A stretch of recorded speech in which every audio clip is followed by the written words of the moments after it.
It's time to wake up and let the weirdness begin. It's the KVJ show to start your morning. Kevin is the host, and his skin pigment is whiter than Casper the Ghost. Virginia sounds like this. Nickname Vicious Beast, so don't get her pissed. It's Jason, talks like a spaz, and they love to talk about Bigfoot and stats. So get ready, here we go. You're listening to 97.9 with the KVJ show. Well, hello, welcome to your Monday KVJ show. Hope everybody had great weekends. It's all good? Oh, baby, yeah. Yeah? Let's keep track of a little bit of Virginia's Friday night. You had some fun. I did. I had a Fort great Lauderdale. time. Yeah. Oh, my gosh. I'll run it down for you if you want. It was top to bottom one of my best concert experiences ever. Okay. It was Toad the Wet Sprocket. We'll get a little update on that coming up here. Jay-Bird, you had a good weekend? I did. I had a busy weekend. Okay, that's good. It's all a KVJ horror movie till it's done. Yeah, boy, that. How many man hours do you think that takes you? It's so much. 8 million. It's taken a lot. It lost a lot of money, lost a lot of time. Yeah. Lost a lot of sanity. Okay, all right. You're about to lose a lot of friends. I think I gained a lot of friends. Okay. Which I don't want to. You don't need any more friends. No, You're good. friends. It's one thing you're not trying to add on. But I got a lot of new ones though. Yeah, okay.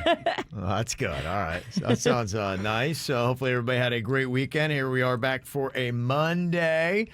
Got more winning coming up this week. Don't forget to get signed up for KVJ Doubling Up Your Paychecks. That is going to be back Tuesday and Thursday this week, but you can go and sign up today if you just go to WRMF.com.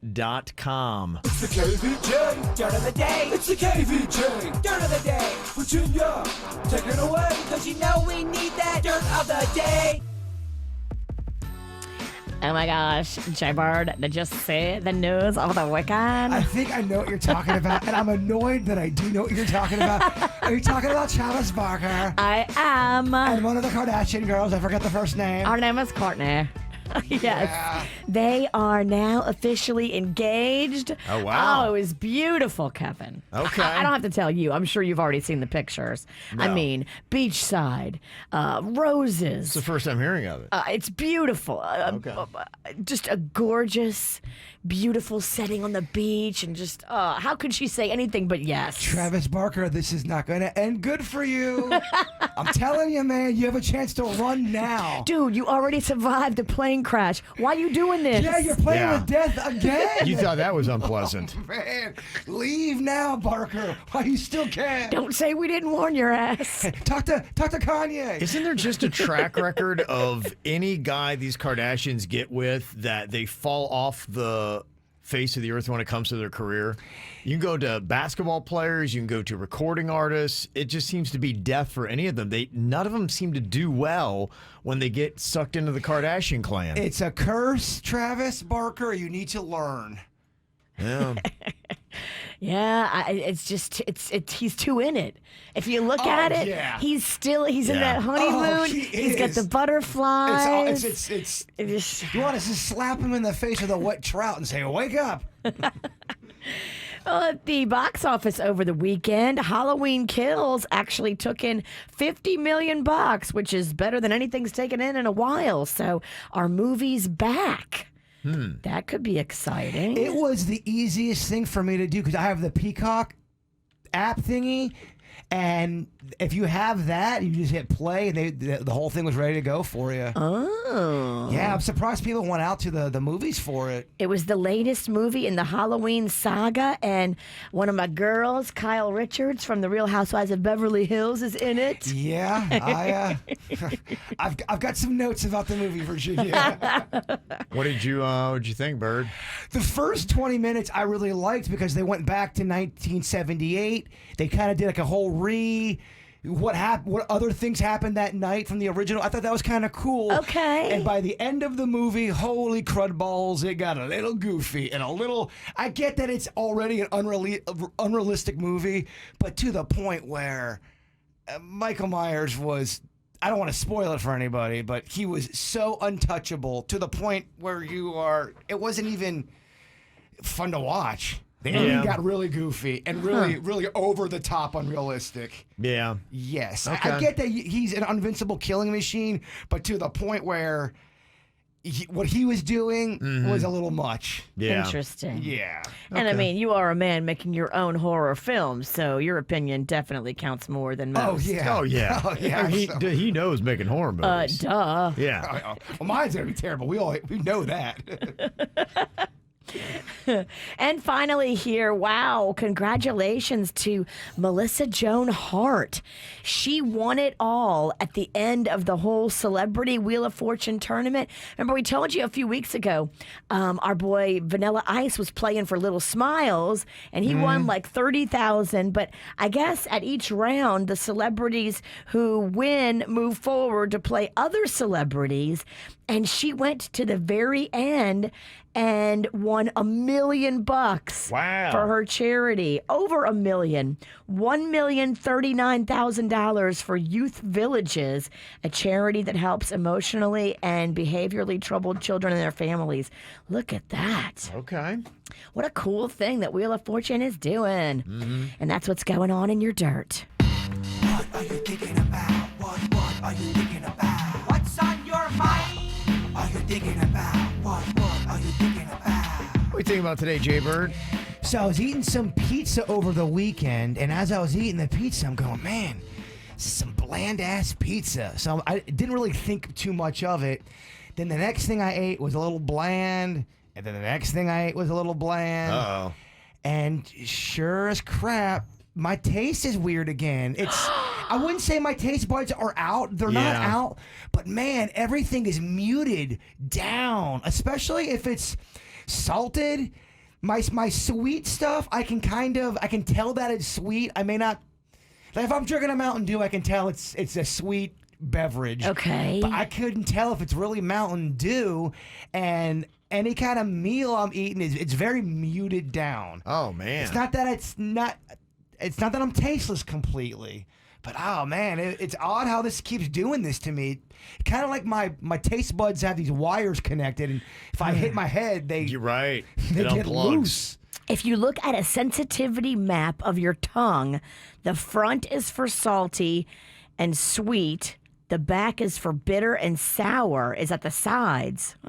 Interesting. I never knew that. Different areas of your tongue do different things. But didn't you get some emails from people who said they got their taste buds back, everything was going good, and then boom, out of the blue, it was muted or it was kind of off? Yeah, I think it's people been having a roller coaster ride of stuff. It does kind of, for some people go in and out. Every person's experience has been different with it, which is what's so crazy about it. It's not like you really can get a roadmap as to what your personal journey is going to be like. If I feel like I have a man right now. Yeah. Even more than normal. Unusual. So before you started this, you were only a quarter of a man. Yeah, but so now you're half of that. Damn. I know. It is weird though. Because I believe the last time I was able to taste more of the salt than the sweet. I can't remember what it was. Now you can do more sweet than I don't salt. know. I'm all kind of screwed up. Dang. But yeah, it's weird. It's very weird. I guess this would be the long-term effect they keep talking about. Yep, long COVID. Yeah. Just be happy you don't have the physical ailment. Like some people still have like serious body aches and all kinds of. I mean, taste. Yes, it sucks not to be able to taste, but at least you're not physically doubled over in pain. There's one dude out in Jacksonville who keeps sending me messages on Facebook. He thinks I'm lying about not tasting. Dude, I'm telling you. Why would anybody lie about that? First of all, Because I'm doing it for attention. I'm in the media, and I need things to talk about. I need content, and I have an agenda. you're not lying, are you? No, I'm not lying. Whoa, what a scandal that would be. I know. Oh boy, the world is so Crazy. much better that I'm lying about my taste. Yeah, it's not even a good lie. No, it's really if you're gonna not. lie about something, at least make it juicy. He's like, media got an agenda. No, I just want to eat my pizza, dude. Yeah. I just want to taste salt. Man, Well, he's on my ass. You know though. what they say is good for that. You should just go around licking people. Yeah. Because that is supposed to help your salt thing Yeah. come back. You're not even trying to make things believable, are you? No. She's dialing through it, Kev. Yeah. What's on your mind today, Virginia? Well, remember I told you on Friday that my panda was going down to Miami to AEW Wrestling Live? Yeah. He was all excited because he was going to see his favorite wrestler, CM Punk. Right. Now, CM Punk is not wrestling so much anymore. I guess he does wrestle a little bit, but now he's doing commentary. So he like sits behind the booth with like 3 other dudes talking about wrestling like it's real. It's kind of funny. It's really They awesome. actually talk about it like it's real. It's great. Like they don't know there's a script. I love it so much. It's so goofy. And all these people I'm watching, and thousands, tens of thousands of people packed into this arena in Miami. They're all buying into it. And they all know it's fake, but they're all buying into it. I'm just like, this is awesome. It is an odd thing to watch. It is an odd thing to watch. If you're not into wrestling like me, I don't really get it, but I respect it. Good Lord. Yeah. The purchasing power, the buying power, the passion of these fans. It really is. It's one of the most passionate fan groups you'll ever Whoa. see, and they keep remaking toys. It's pretty similar to Star Wars. They keep making the same toys over and over again, but just slightly different versions, and the fans eat them up, man. They just buy them. So Panda was there. He was very close to the action. His friend got him a ticket. His friend Anthony bought him like a front row ticket. So literally, he was like 20 feet from CM Punk. wow. I've gotten back into wrestling because AEW, I think, is pretty darn good. And they're letting I like this. So they're letting the wrestlers promote their own products, businesses, services. That's smart, yeah. It's super smart, and it Yeah. also empowers your employees that now defected from the WWE to AEW. Right. You let them make other money on other projects, and you empower them, and therefore you make them permanently grateful to the opportunities that you've provided. AEW is more about the wrestler than Yes. the actual. They're given, to your point, they're given more control of the wrestler. With WWE, man, Vince McMahon controls everything. The AEW, Kevin, was started by a wrestler, so that's why. Okay. And now all these wrestlers are defecting, and so it's very interesting to see how they're running their business and just making it better. It's remnants of the whole NWO, WCW, Monday Nitro versus WWF back in the day, Raw's War. It's good to have another competitor out there to make it good for both of the factions. You know what I mean? Totally. And I'm waiting for Panda's boy, CM Punk, to turn bad. He's way too nice right now. He's going to turn heel. He will turn heel. It's coming soon.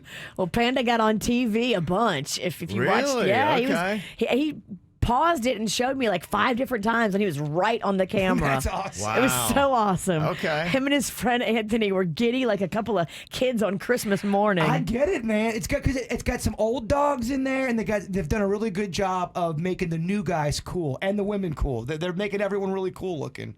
Okay, so a crush for him, huh? Yeah, he probably one of his best wrestling adventures ever. That's awesome. Very nice. It's back, baby. I thought this is kind of a cool concept. The concept of slow living is starting to gain traction now. You might remember that before the pandemic, it was all about the rise and grind. You know, that was just culture. You just got to be out there and slamming it and slaying it. And you every day just, that's it. You just grind and keep going. Sleep is for when you're dead, bruh. Right. That was really kind of the thing. And there were a lot of these influencers that were out there that were really pushing this kind of, if you're going to make it to the top, you got to just outwork and work. And now people are kind of backing down since the pandemic. And they say what's really catching on now is the slow living concept, where people put more focus on self-care. You stop overfilling your calendar. The influencers used to show us, it's like, oh, if you're not at all the cool parties, it's that whole FOMO. You got to be out at every cool event. If not, then you're not cool yourself. And now people are saying, you know what, I'm kind of done with it. So now the odd trend is swinging back in the other direction. And it's called #the art of slow living. And it's people just talking about, you know what, now I'm just taking me time. I'm just chilling out. I'm just at home. I'm enjoying myself. Just not having to go out to these events to meet people I don't really want to see, wearing clothes I don't really want to wear, spending money I don't really have. And I kind of like that this is kind of flipped back. It's a little bit more of a genuine lifestyle now that people are doing. So if you're still caught up in that rise and grind, you feel like you got to go out all the time to every single party. No, the cool thing now apparently is trending back in the direction of slow living. 3.5 million posts on social media about people actually just boasting about how they're not doing anything. So it's kind of a cool concept. Yeah. I think we all need a little bit of rest. I agree. You got to have balance. I was crazy Friday night, crazy Saturday, and so I just took all day Sunday to lay and watch Netflix. The key is to do that without feeling guilty. Sometimes people try to do that. I'm going to take a day for myself, and then they're anxious because they're not doing any work. If you're going to do it, go full gorilla and do it with a peaceful mind. Yeah, you deserve that day. And I think that's what this is. It's now showing that people are saying, hey, it's okay. Like, it's cool. Just chill out. Have some fun. You don't Life have to is be out short. of everything. Life is very short. Yeah, enjoy yourself. You got to recharge that battery. Well, coming up here in just a couple of minutes, is this why people are staying at home and chilling? It's all about the Metaverse. Do you know what the Metaverse is? The Metaverse. Yes. No, Kevin. Kevin, it sounds definitely trendy. It is trendy. How far will it go? Is this what our lives are going to look like? Could we all be sucked into the Metaverse? I'll tell you about it next. Well, I was talking about how people are doing the slow living. That is the new trend. Apparently, the rise and grind is over. People are tired of that. The pandemic brought in slow living where people are just kind of like backing it down and chilling out now. Everyone wants to just chill and eat. Everybody just got so beat up and burned out from the rise and grind. You're right. We're just now lazy and we're used to it. Let's watch some TV, let's eat, and let's chill. Making no apologies. But is it possible that we are going to start living in a world where we might rev back into the rise and grind, but it's not actually us, it's our avatars? Welcome to the Metaverse. They say this is an expanding virtual world where our digital avatars and those of people in our communities and around the globe all come together to work, shop, attend classes, pursue hobbies, enjoy social gatherings and everything. It's just like life, except you're not there. See, when I was a little kid, they made movies about this stuff. We read about this stuff, about how it's going to get all goofy in the future. They were right. Yeah. It's turning weird, man. It is. They say we'll be able to watch video of the real world in the Metaverse. You can go to concerts, athletic events. Everything is going to be in this virtual world that is going to be very similar to movies like The Matrix. I'm old school, so this horrifies me. Yeah, when I went to see The Matrix, how many years ago, I didn't understand it. So, But you knew it wasn't good. I knew it wasn't good. And I don't want no part of this. Not the movie. The movie was good. You just knew that kind of life wasn't good. I didn't understand the movie. I still don't. I might have had a couple cocktails before I went, and I'm like, I don't get it. You cannot go into the Matrix with a bus. No. I don't get it. No. They say that we might start attending virtual weddings and parties and virtual travel tours. Well, virtual weddings, I'm into that. Oh, yeah. I'll just do what I do in our Zoom meetings. I'll act like I'm there, and then I'll go walk it away and do something else. Yeah. So this could be the future if this catches on. I know that they've had Sims and things like that for a while, but Denny's wife plays that Sims game, and she's really into it. And you can really get lost in that thing. I've seen her play it before. You can make different lives for people. it's kind of what they're saying is that might be it. We just all chill at home and then live a life that's not real. It don't seem right, man. It doesn't seem This right. seems bad, guys. It is kind of odd. Well, it just seems like a lot of effort. If you're doing this and you're doing it all the time, I mean, I see why a video game could be fun and then you can walk away from it. But there'll be people that do this for hours and hours and hours and don't do anything else. And that's what's scary. Well, and you know how we've gotten obsessed about making ourselves look cool on social media. Now it'll be about making your avatar look cool on the Metaverse. Oh, we're insane. As a species, you're right. No, Yeah. we'll spend thousands of dollars on Yeah. our new little eye thingy, or whatever it's called. They already do. I know my son with his video games. They call them the skins, and it's new uniforms and shoes and everything else, just like you would buy regular. I'm over here making fun of people doing that, but I spent $30 on a virtual bat for my video game baseball player. There you go. And he's leading the league in home runs, Virginia. I need that virtual bat so I can hit you with it. What the hell's the matter Will it with you? virtually hurt? $30? Dog, we're going to the playoffs. Oh my gosh. It's not real. It's real to me, damn it. If I hit you with the virtual bat, will you feel Do it? I get virtual pain? Do you get a real bruise or a virtual That's one? a good question.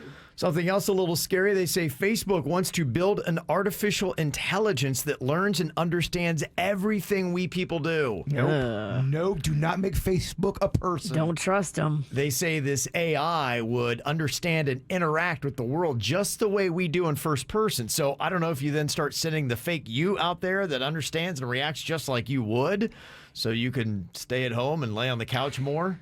This is not good. any of what you're talking about isn't good. Right? It's scary. I mean, it really is some scary stuff, but this is what they think that we want. And honestly, maybe we'll take it. And this is what life will become like. But okay, it's scary to us because we're old. We grew up back when parents were smoking in the cars with kids. We grew up at a different time. But if you're born 10 years from now, 20 years from now, and that's all you know is this new weird world with the avatars and all. It's not weird to you. It's your normal life. Yeah, right. They say what they would do is you would go out wearing the augmented reality glasses, and then it starts recording video and audio of what's going on here. And then, in a sense, they use artificial intelligent assistants then to start predicting what you would do, how you would respond, what would go on. Who knows? They start putting this together with a robot. Maybe you could send Kev Robot out, which maybe I have been already. Yeah, he's here. We've worked with him for 20 years. The real Kev might actually be at home chilling on the couch. You got Robot Kev and don't even realize that. I could be part of the Facebook test project on this. Austin, you're blowing our minds. Would that blow your mind? Virginia looks shook right now. I mean, if anybody is a beta test, it's you. You're right. It could be me. That's exactly it. It's Robot Kev here with you today. And what is this all doing to us? Social media, Facebook, metaverses. Well, according to a new study, ironically, TikTok could be giving teen girls tics. Yeah. Not talks. Imagine that. Yeah. Tics like the not bugs? Talks. No, not the bugs. I'm glitching. Lyme disease? I'm glitching. Imagine that Tics. TikTok isn't good for the youth. Yeah, go figure. They say that some of the tics they're observing from teen girls using too much TikTok, physical jerking movements and verbal outbursts, which would basically be Tourette's. Now, the thing I'm trying to figure out here from the story, the doctors are saying that the girls had been watching videos of TikTok influencers who said they had Tourette's, which is, if you don't know, it's a nervous system disorder that causes people to make repetitive, involuntary movements or sounds. So they just gotten, this Tourette's by just watching the videos of people who had Tourette's? It's totally possible. Think about it. When you are watching a movie with, say, like somebody with an Australian accent, and then you finish watching the movie and you walk around your house, right? Oh, crikey. Well, like you do. You're influenced by the things that you hear, and then you impersonate it in your mind. To the witch's point, when my freshman year in college, it was in a southern, everyone had a southern accent. Everyone talked like this. And then you developed it. I came home for Christmas and my brother goes, "Who the hell are you? Why are you talking like that? You gained 25 pounds and you sound like a hick. What happened?" Well, chicken and dumplings. Yeah. Oh man, I've eaten a lot of chicken and dumplings. Chicken fried steak. But I had a small southern twang to my talking. Biscuits and gravy. Mm-hmm. Oh yeah. Okay. Who knows? So could it be maybe they also think anxiety brought on by social media could be causing some of the tics? You think? Yeah, so apparently there's a rise in teen girls having tics because of, ironically, TikTok. We're doing too much out there. Too much social media. We're too connected, Kev. We gotta just release the connection from everybody. Yeah. I'm telling you, we're too connected. I agree. So I'm going back to slow living. There you go. That's what it all comes to. This is all driving me crazy. That's what all old people say, though. That's true. You're right. Talking about TikTok giving teen girls tics. It's kind of odd. Somebody said, coincidentally, my sister-in-law has a twitchy eye lately. I wonder if this is why. It could be. Yeah. I remember when Virginia was in the back seat coming home from the Keys and you were listening to TikTok so loud and you were scrolling through it. So it already has terrible edits as it is and it's so overly loud that I can see giving someone a seizure. Yeah. Going through that so quick. Mm-hmm. Maybe that's why Virginia's got so many tics. Maybe. Interesting in what it might be doing. Stressing people like, yeah, they get a little bit of a twitch or something. You've been a little twitchy lately. What do you mean? Yeah. That's that TikTok. That really is. It just, when you do think about it, though, I mean, the one thing that is so obvious to me with TikTok, because, yeah, my family always has it on, it just, the overstimulation. It's a lot. Eventually, your brain, you just got to be like, right? A lot of quick edits. Yeah. Can't take anymore. So what are people doing? Trying to chill out and get away from it all? Everything from just kind of like trying to get away from social media to things like hypnosis. But does it really work Jaybird, you said you've tried it before, and you just went back to the whole hypnosis thing to try it again? Well, we're getting ready to bring back the Weird and Whatever podcast in November, so I'm trying to get some good topics to bring up, and I know we've talked about hypnosis before. You said you did some goofy hypnosis. Didn't you say you had to do a hypnosis over the radio one time? Yeah, we had brought in a hypnotist, and he had tried the whole thing, and I sat with him, and it was interesting because he was trying to hypnotize me, and we were just really struggling. He said, you have to be really kind of trusting. Some people can't really be hypnotized, and it takes a certain ability to let go of control. And if you're a controlling person, then sometimes it's really hard to be hypnotized. And I just couldn't get to that place because I grew up in a thing where if you ever fell asleep first or if you went under, people would abuse you. Like, so to me, I'm always paranoid and I can just never let go. That's another reason why just doing anesthesia and all that kind of freaks me out more than the medical part of it, because I don't trust people. I don't know what's going to go on when I'm out. Yeah, I mean, I'm open-minded to all this stuff. I've sat down with maybe 3 or 4 people that claim to be great when it comes to hypnosis, and this latest person said, I can totally relieve your fear of walking in front of large structures. If you give me, he even said after one session I would see a massive difference. Now I went and saw him. I didn't see a massive difference, but he told me to come back, and I went back a second time, and I still didn't see any kind of difference whatsoever. And he said I should have, and I didn't. And I even asked him, is that all real if you try to make someone, think that they're a chicken and they're bark, bark, bark like a chicken? Is all that real? He claims that it is. I have a tough time thinking that it is. I think on some people it is. You can make them feel like they're a chicken. I think you absolutely can, and I think it's what Kevin said. It's about that ability to release control over to the hypnotist, and I don't have it. I would be a terrible hypnosis candidate. Maybe you're terrible too, Jay Bird. Yeah, some of us cannot be hypnotized, and I do believe some people can. Well, that was my question. Has anyone really gone under with that goofy stuff? Where you think you're a dog and you're barking, and when you come out of it, you go, what just happened? Was I a dog? Yeah, I've seen it. Back in the day on the radio when all those goofy hypnotists would come through every morning show in town, and it was a thing. They would do they hypnotized people at my work that were not goofy MFers. They weren't lying. They were not lying. Yeah. They were, I promise you, they weren't good enough to lie. They felt like they were a chicken. They really felt like they were a chicken, and they were balking, and it was funny, and it was at their expense, which made me never want to do it. Right. I'm telling you, there are people that can be hypnotized. I'm not one of them. You believe that, Kev, when they do the chicken stuff? Well, we've seen it because Yeah. they did this whole radio tour back in the day. It was the hotness. A lot of people are calling BS on that stuff. Look, I'm telling you. Yeah, I talked to one of our salespeople they did the same thing with, and I'm like, seriously, did that work with you? And he's like, I just felt tired. He's like, I kind of knew a little bit of what was going on, but it was just a dreamlike state for me. I think it's pretty comical that you guys actually believe the salesperson. Yeah.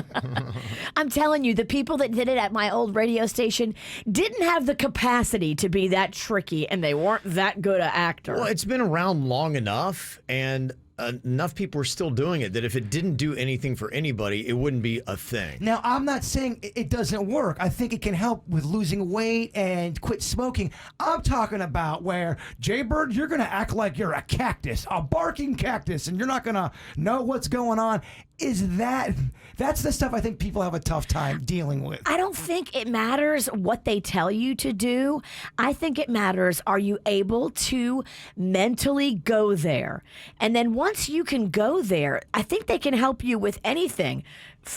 Anxiety, smoking, losing weight, barking like a dog, clucking like a chicken. I think once they have control of you in that capacity because you've relinquished to them, I think they can do whatever they want with you, which is kind of scary and the whole reason why I don't think I'm a good candidate. Well, I felt like I was losing control, letting them take control. I guess I didn't. Apparently I didn't, because none of it worked, and not a lick of it. Yeah, that's just for a lot of people. They can't be hypnotized. I did it. Yeah. I did it outside of the goofy arena. I did it for serious stuff, and I really didn't get anything out of it because I wasn't able to completely relinquish. Yep.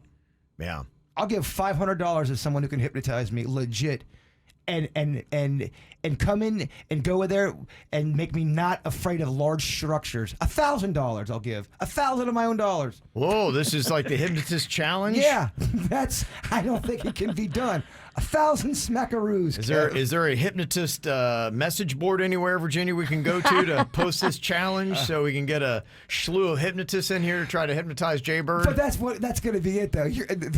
I'm going to get a lot of goofy people coming at me right now. That's exactly what you want. I think you got to get the best of the best. The best of and the I best. think that was where, I may have not got the best of the best. So I called the best of the best, and the best of the best wasn't available. So the best of the best gave me their offspring. So it was like a situation where a parent was a really good hypnotist, but they weren't available to see me for like 6 months, and I needed help right then and there. So they said, oh, my child who, is in their mid-20s, early 30s. They're just getting going. Also doing hypnosis. Go to them. Let them try to help you. And it didn't help me. The only thing about a challenge like that, I can see someone saying, because I'd be honest with the person. If they really helped me, I'd say, you helped me.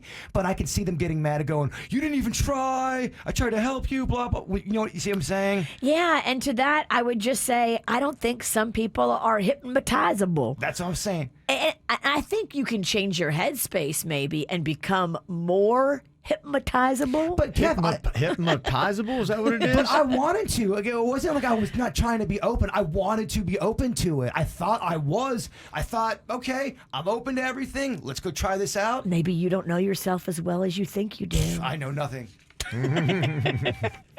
And we'll leave it at that. That should be the motto for this show. And then we're done. They did this survey, DirecTV did, asking 2,200 people if they recognized the theme song from 15 different TV shows. And from that, they found out that the most recognizable theme song was, what do you think? Golden Girls. Jeopardy. Okay, Jaybird has got it right with Jeopardy. It's a show that's still going right now, and it's still in the news. We always talk about what's going on Jeopardy. Everybody knows that theme, no matter what age. Mm-hmm. I was surprised to see that Seinfeld was still there, but maybe it's because it's still around on places like Netflix. You get it. Friends was up there, and The Simpsons. That was the top 4 of the 15 shows that they did. How's The Simpsons go? The Simpsons. Oh, yeah.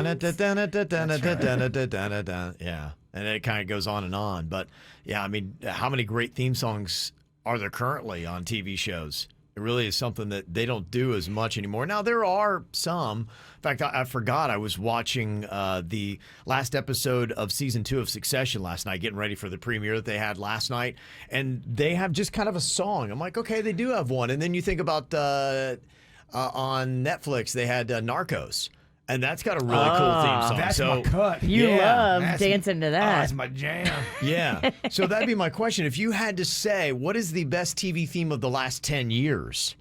Not some of the old ones, because these are all from shows that are much older than 10 years. The Office gets a lot of love for their theme song. Yeah, it's a fun one to play the piano. Yeah. I'd see brides on TikTok walking down the aisle to the Office theme song. It's beloved. Yeah. Just kind of curious. What would you say is the greatest TV theme? I think I'd probably put in Narcos. I think that might be my favorite of the last 10 years. I'm going Golden Girls. That's 10 years. Oh, sorry. Wake up. Wake up. Still on. Did I say that? She's old. I can relate to the Golden Girls. I just like when can't hear you. You said what? I just like when someone else is wrong on the air. What? Yeah, last 10 years, Maud. Okay, damn. Yeah, I haven't watched okay. any new programming. A few celebrities celebrating today. Big ol' happy birthday to Zac Efron. And his amazing abs turned 34 today. Neo is 39 years old, and Jean-Claude Van Damme turns 61 years old today. Happy birthday to them. Also, a couple other birthdays here. Got a happy birthday to Quinn from Mom, Dad, Willie, Freddie, and Pogo. Also got a happy 32nd birthday to Amanda from Jessica and Briar. Happy birthday to Michael and Gio. Love you guys. Uncle Ernie's, a.k.a. Russo, and Aunt Christine. Love you so much. Got a photo right there. I believe from yesterday, because they got the Raiders game on in the background. So there you go. Fun. Mm-hmm. Got a birthday, want to get on the KVJ show, just let us know. Send us an email, mail@kvjshow.com, mail@kvjshow.com. We'll get it here on. You can watch on KVJ TV as well. Think Fast here on a Monday morning. We got Virginia, Jaybird, and Denny's to see who can get their mind up and going the fastest here. I got some different topics for you. You get a point when you come up with something sensible the fastest here. Come on, Denny's, let's get the witch. Yes. Bring it, you hippies. Okay, here we go. First up, it is a cartoon cat's name starting with the letter S. Sylvester. How? Oh, boy, I think Virginia threw in Sylvester there pretty quick. So it's like she read my mind. Locked in, Ralston. Succotash. Yeah. What? Stop. You're going to curse by accident. Can't stop, won't stop. Can't stop till they take their license. Okay, Virginia first up with a point here. Next up, think fast. It is a tool starting with the letter D. Drill. Wow, Virginia, what the heck? How's this happening? Dang. 2 in a row. Did you drink yesterday? I'm focusing on all that is Ralston. Wow. I'm locked on you, babe. Look out. You're starting to scare me. You should be. Locked on you, babe. What scares you? Why are you frightened? It is my month, y'all. Witches do their best work in October. Right. Okay, here we go. Next up, think fast. Something most people want more of that starts with the letter T. Time. Oh, my gosh. Gosh. I was going to say money. I almost say what you I was said. going to say a bad word. We will not accept the word for breasts. I You know. wanted to come out so You bad. can't say that on the radio. Thank goodness. I learned the hard way when our boss yelled at us in a meeting Well, because you I said said it 3 it times in a row. because I thought you could say it. Turns out you can't. No, oddly enough. All right, here we go. Next up, think fast here. Virginia is running away with this. You guys got to do something here quick to stop her. Okay, it is a word with 2 consecutive O's that starts with the letter B. Book. How? Oh, my gosh. Bam, bam, bam. How are you so fast today? I don't know. I'm really locked in on Ralston. Is it over? We never stood a chance. I'll give you one Yeah, more, yeah, but thank you. For second place, for second place. Y'all want me to leave? It's battle. Maybe. It's battle for second. Okay, let's do this. Something you might find in a woman's purse that begins with the letter M. Money. Oh, Yeah, you guys are just One more. It's over. One more for second place. I mean, it's 5. Come on, we need to get Virginia Wow. can't play this. It's between the hippies. Good heavens. just Bird and I. Yeah. It's a hippie off. I mean, it's just at this point, it's just wow. We need second place, bro. I mean, that's just some crazy stuff. Oh gosh. All right, coming up here. Oh, man. No, it's done. I mean, it's I've seen enough. I mean, that's 5 in a row. Like you guys have no chance. We could make it 10-0. We could make it 15-0. But You just yeah. wanted second place. Yeah. Well, you both tied for second. Oh, jeez. Yeah. Second place, a.k.a. the first loser. She's a great winner. All right, people are already getting their column outs in here today. The good and the bad you can hit us up with, 877-979-WRMF. And this is something that Jaybird has noticed out there. And typically what column outs are is that we're talking about, these social norms, the little unspoken rules of behavior in our society. And Jaybird was noticing something where he always likes to be a polite young man and open up doors for people. And he said here recently, you've not been getting any kind of thank you when you open up the doors for ladies. I'm just wondering, because I think we all do. If you see someone coming, you just open the door and you leave it open. It could be just a flawed bird experiment, but I have noticed the last few times, 3 women have not said thank you when 3 men have said thank you. Is it a thing where, do women get annoyed when a guy opens the door for them? I think some women are going that way, but I would say by and large, people, Yes. not just women or men, but everybody likes to have the door held for them. Right? Do they? I it's mean, a I nice get, thing. that's the question. Does everybody In fact, I'll have Suits put up a KVJ TV poll. Does everybody love to have the door held open for them? Yes or no? Because If you're going out and you hold it for the person behind you, I'm talking about. Now, if you open it as a grown-ass man to allow another grown-ass man walk through it, then it's kind of weird. It's a dominance thing then at that point. The guy holding the door thinks he's more powerful than the guy he's allowing to go through. See, I don't look at it that way. I just kind of, to me, it's just a common, nice hashtag be too cool. Hey, let me open up the door. You guys can go ahead of me. Guy or woman, it doesn't matter. I don't think that, I think it should be something where you're like, oh, thanks, man. But to Virginia's point, I think some people do get annoyed with it. Maybe what you should do is open it for yourself and hold it for them. You see what I'm saying? I just think if you're trying to be cool with somebody, That's what I nice, do. I do So- every time I'm leaving this building here. I open it for myself, but Yeah. I always hold it for the person behind me. And 8 times out of 10, it seems like it's a dude, and they're always thankful, and it seems like a happy exchange. But you know, I am a chick, so it's different. And no, you're right. It's hard to remember that sometimes. I will fight you like a man. No, but Kevin, we'll put up that poll. It won't be 100%. There'll be some people who are annoyed because the people that I held it for, I could tell they were kind of annoyed. Just they had the look of annoyance. Yeah, right You now. sure it wasn't you?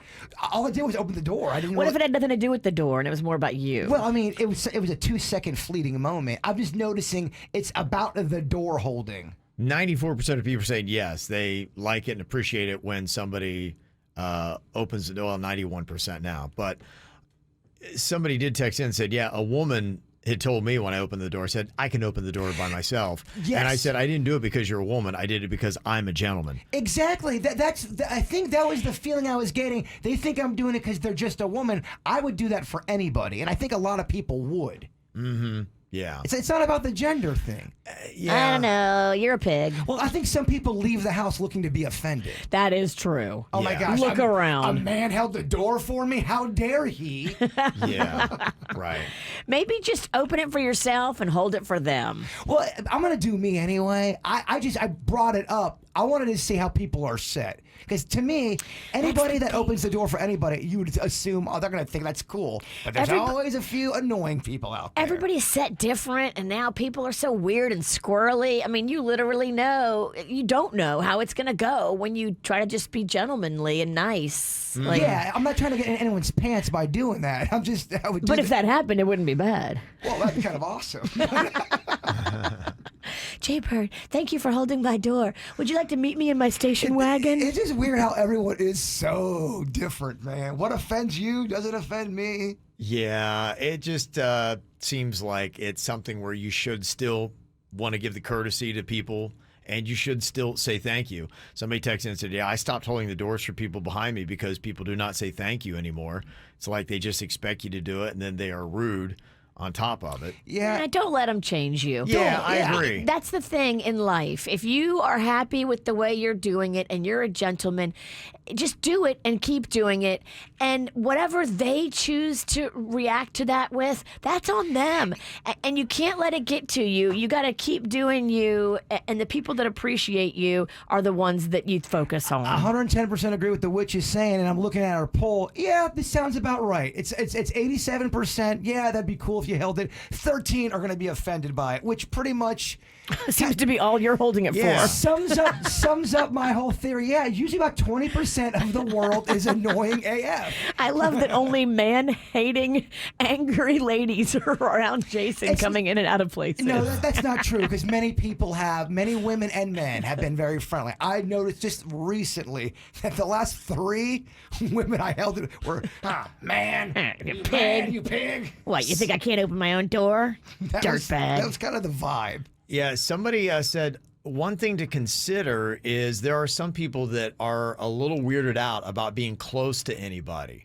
That's so true. If you do not have a mask on and you are opening the door for somebody, they may not be too appreciative because they don't want to walk by you that close. They don't want to walk through your air. Right, to get to where they are. So that might be one thing to consider. Are you wearing a mask or not? Because other people might see it and be like, look, no, thanks. Don't do me the favor. I would rather not walk past you. All good points, Mr. Ralston. I don't like you or your COVID. Bird. Just something to consider when you do that.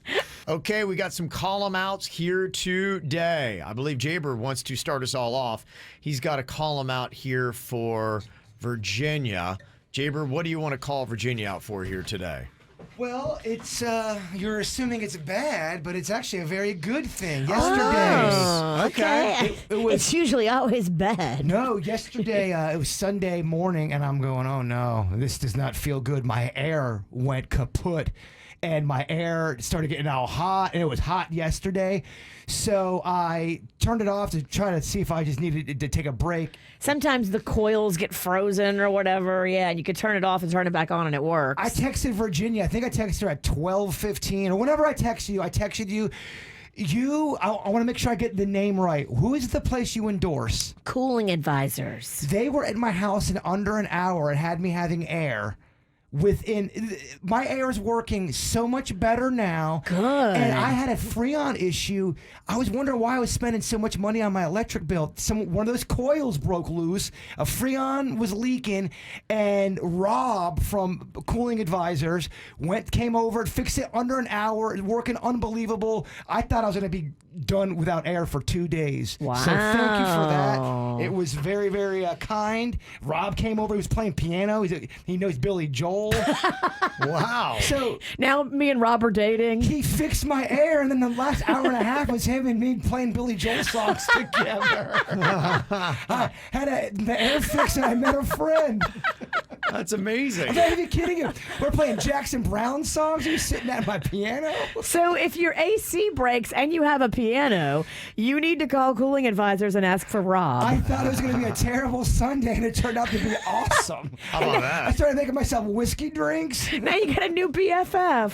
Look so at nice. you. Oh, I'm happy. I was drinking. He wasn't. I'm sure I started getting weird towards the end. Rob is a sweetie. Yeah, he's awesome. And that's the thing. They have that 24-hour-a-day service. So I didn't know that's what it was. not a lot of people have that, where they have a live person answering the phone 24 hours a day. So when you sign up for the service like you did, Oh, my air is going off right now. There you go. It's important to have. Just then- as soon as it cools down. It's a good crowd. yeah, the temperature just got cooler outside. Yeah. We got a lot of column outs coming in for the Miami Dolphins. The Dolphins fans not very happy as they have lost 5 in a row now. They're 1-5. They lost to a winless Jacksonville Jaguar team in London yesterday, a team that had not won a game since the first game of last year. So they broke one of the longest losing streaks in the NFL and came at the Dolphins' expense. So, yeah, boy, the roof is falling in the Miami Dolphins world because this is supposed to be year 3 of their rebuild. And it looks like they're rebuilding in the wrong direction. Oh, no. Yeah. So this text says Miami sucks. Oh. The only good news is the Florida Panthers are 2-0, and the Miami Heat start the regular season on Thursday. So it looks like Dolphins fans already jumping off the bandwagon for this year. They're going to jump onto other Miami sports. So big call them out for the Dolphins today, and I'm it's not so sorry. good way. So many Dolphins fans. They just believe and they hope and they Yeah. pray, and then every year they're like, "Damn it!" It's been a long time since they've been decent. But it makes when they do win, it's gonna taste real nice. Gonna taste like, great, Just yeah. ask the Red Sox. Yeah. They've lost for a long time. Right. And now they get some wins. Yeah. I hope they do get wins soon. Okay. Somebody wants to call out the Karen at the TJ's Sushi last night who was heckling the 2 8-year-olds celebrating their soccer win. Great job getting drunk and telling the very well-behaved kids that they're horrible and should go to Chuck E. Cheese. What? What is going on? How did that start? When I asked what the issue was, she told me that I'm a terrible mom and that my kids are awful, that if she dared to speak to a friend in the restaurant, her parents would have beaten her. Well, that explains a lot, Karen. Maybe next time take your California roll and bucket of vodka to go. So, Damn. yeah. It was going down at the sushi restaurant. Wouldn't you love to really know what happened? Because we have two different accounts. One saying the kids were terrible. One saying you were drunk. What happened? Yeah, what does the wait staff say? Yes, I would love to know what really happened. Can we speak to the wait staff? Somebody else calling out their neighbors' children. We love them, and they are such a fun couple, but their kids suck. They're rude, disrespectful, walk in our house without permission, take food without asking, and demand movies, toys, etc. They're such a bad influence on our kids, and the parents do nothing. WTF. Oh, hell no. You come on my kitchen, take my food without asking? Yeah. It's kind of odd when you see like really cool parents and then their kids are little a-holes. You're like, what's going on here? Look, I had people like that in our lives when Magnolia was younger. I mean, adored the parents and hated the siblings of Magnolia's friend. These siblings were awful, but now that they're older, they're fine. They like grew out of their jerkiness. Mean, bossy kids that are vocal, they make me so uncomfortable. If they're like 8 or 9 and they're talking down to an adult and it's not my kid, so I feel like I can't get into an argument with a 9-year-old. Right. But they're dressing me down in front of everybody. I totally want to let this kid have it. It just puts me in such an uncomfortable situation. And somebody calling out the D-bag on the private beach side. They crashed where we pay to come as he was cruising over, yelling at us with Blues Traveler's Hook playing in the background as he approached. It is a jam. I'm like, this guy's definitely a D-bag. And he gave me an instant panic attack. So you and your stuck-up girlfriend need to stay on your side of the beach. I pay to be here because of my anxiety, and you had no right to say anything to me. So Interesting. beach fights. What is going on out there? Weird stuff. Very weird. Weird Those are beach fights. So specific of fights. So specific. So many details. Let me see here. We got somebody calling out No Name Movie Game, Kevin, Virginia. You're being disrespectful to the contestants, and you don't even give Bird a chance. He actually did really well on Friday, but people call into play, and you're basically saying there's going to be a loss from the beginning. Yeah, I like that text. That's a good one. It's not meant to be disrespectful to the poor contestant. Yeah. It's definitely all meant for Jay-Bird. No. I know what they're saying. Both of you, all three of us do it.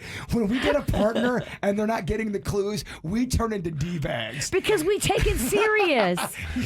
We get snappy with the people on the phone. We're not giving out participation trophies over With here. that said, You must come with your A game. That's right. with that said, we've had some really crappy contestants in the last 6 months. And We had we've some given tough- crappy clues. I will say that too. Yeah. I have some bad rounds under my belt. It's not always all them, but 90% of the time it is. There is a lot of blame to go around. There is. And we got some events that people are calling out for good stuff. Somebody said that I want to call out the Jonas Brothers for a great show last night. Sold out half the time. The crowd drowned out the band, but they did a great 2-hour show. Kelsey Ballerini was really good. So there you go. Nice. Yeah, they like that. Somebody else wants to call out the awesome people who were kind enough to let me and my daughter cut in front of them at the Seether 3 Doors Down concert last night at Meisner Park Amphitheater. Thanks to them, my daughter Sophia, who's 7, got to experience her first rock show from the rail. Oh, front that's and cool. center. She was the center of attention for both bands, made out like a bandit with drumsticks, guitar picks, and a rose. That is Wow. awesome. All look personally at handed to her you. by the lead singer. She was living her best life, so thank you. What a great experience that is. That's great. Somebody else calling out my fantastic boyfriend for pushing me in a wheelchair through every house in line at Halloween Horror Nights this weekend. That's love. That is very nice. And also somebody calling out the kind EMT paramedics who came to help my 4-year-old in the middle of the night. They were calm and very sweet with her, and my son, who was scared seeing his little sister struggle. She's okay now. You guys are superheroes at our house. Becky sent that in. My friend had a negative call out. He wanted to see if you guys thought this was rude or not. He has a pool guy. Okay. And he also has an outdoor refrigerator with Okay. a bunch of drinks. And the guy, he's a new pool guy. The guy never asked. He just went into the guy's refrigerator and started helping himself to his own beverages. What drinks did he take? It was a soda of sorts. It wasn't a water. He went in there and took his without asking. He thought that was weird and kind of rude, especially when the pool guy was new. It is weird and it is kind of rude, but Am I going to make it a big deal? No. I don't personally care, but No. it is kind of rude. You should never open someone's refrigerator that's not yours. Of course. You and I know that. But this lawless pool guy, you know what? He probably has other clients that have told him, oh, yeah, sure, go in the fridge. It's not a big deal. And he's probably tone deaf and doesn't realize, you have to get specific permission from each individual refrigerator. Does a Kevin Ralston think that's rude? Yeah, I mean, it's presumptive. It's It presumptive. is. It's Yeah. rude. But am I going to say anything? Absolutely not. I don't say anything, but I do tell you guys, you guys think this is weird? At least he's comfortable, right? Yeah, don't piss off the people pool at guy. ease. Yeah. It's $1 soda. Yeah. I had people saying that Jonas Brothers show from last night was really good. One of the column outs that we got in here today. Thank you very much for getting them to us. 877-979-WRMF. A couple of quick column outs. Somebody wanted to call out their mother-in-law. She told my 11-year-old son that I am adopted. I'm not ashamed of it in any way, but it was my story to share and tell him. I felt I was going to do it when he was ready to understand. I only just told my 13-year-old last year. But of course, my husband's taking her side. That is shady right there. Mm-hmm. That is not your story to tell, lady. What are you doing? Yeah. So I personally don't think you just assume certain topics. Just so annoyed. Thanks for letting me vent. That's what this is all about. Yeah, your mother-in-law is a little evil. Think so, huh? I do. That's such a big thing that a mother It's a passive-aggressive kind of move. super passive aggressive and dominating and your husband is a turd because if he's taking your mother's side his mother's side over you, that is way messed up because the mother is way wrong on this one. I got this email where somebody's wondering if they got an inappropriate breast exam.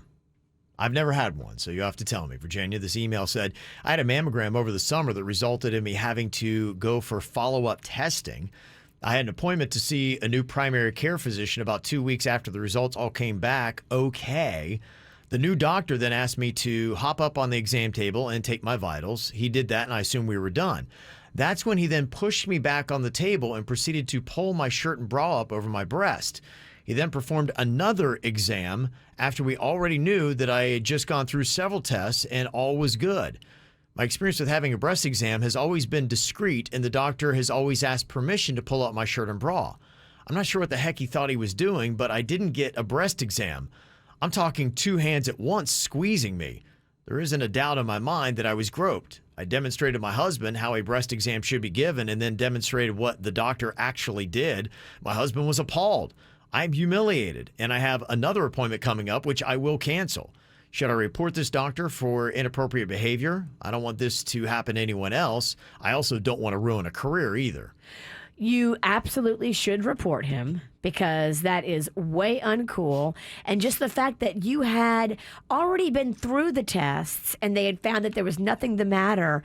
And then now this new guy who doesn't even ask permission. Was there another person in the room when this was happening? Because I think they're supposed to have somebody else in the room if it's a dude. 110% report it. 110% You have to report report it. that. And you need to switch doctors. I would suggest going with a different doctor.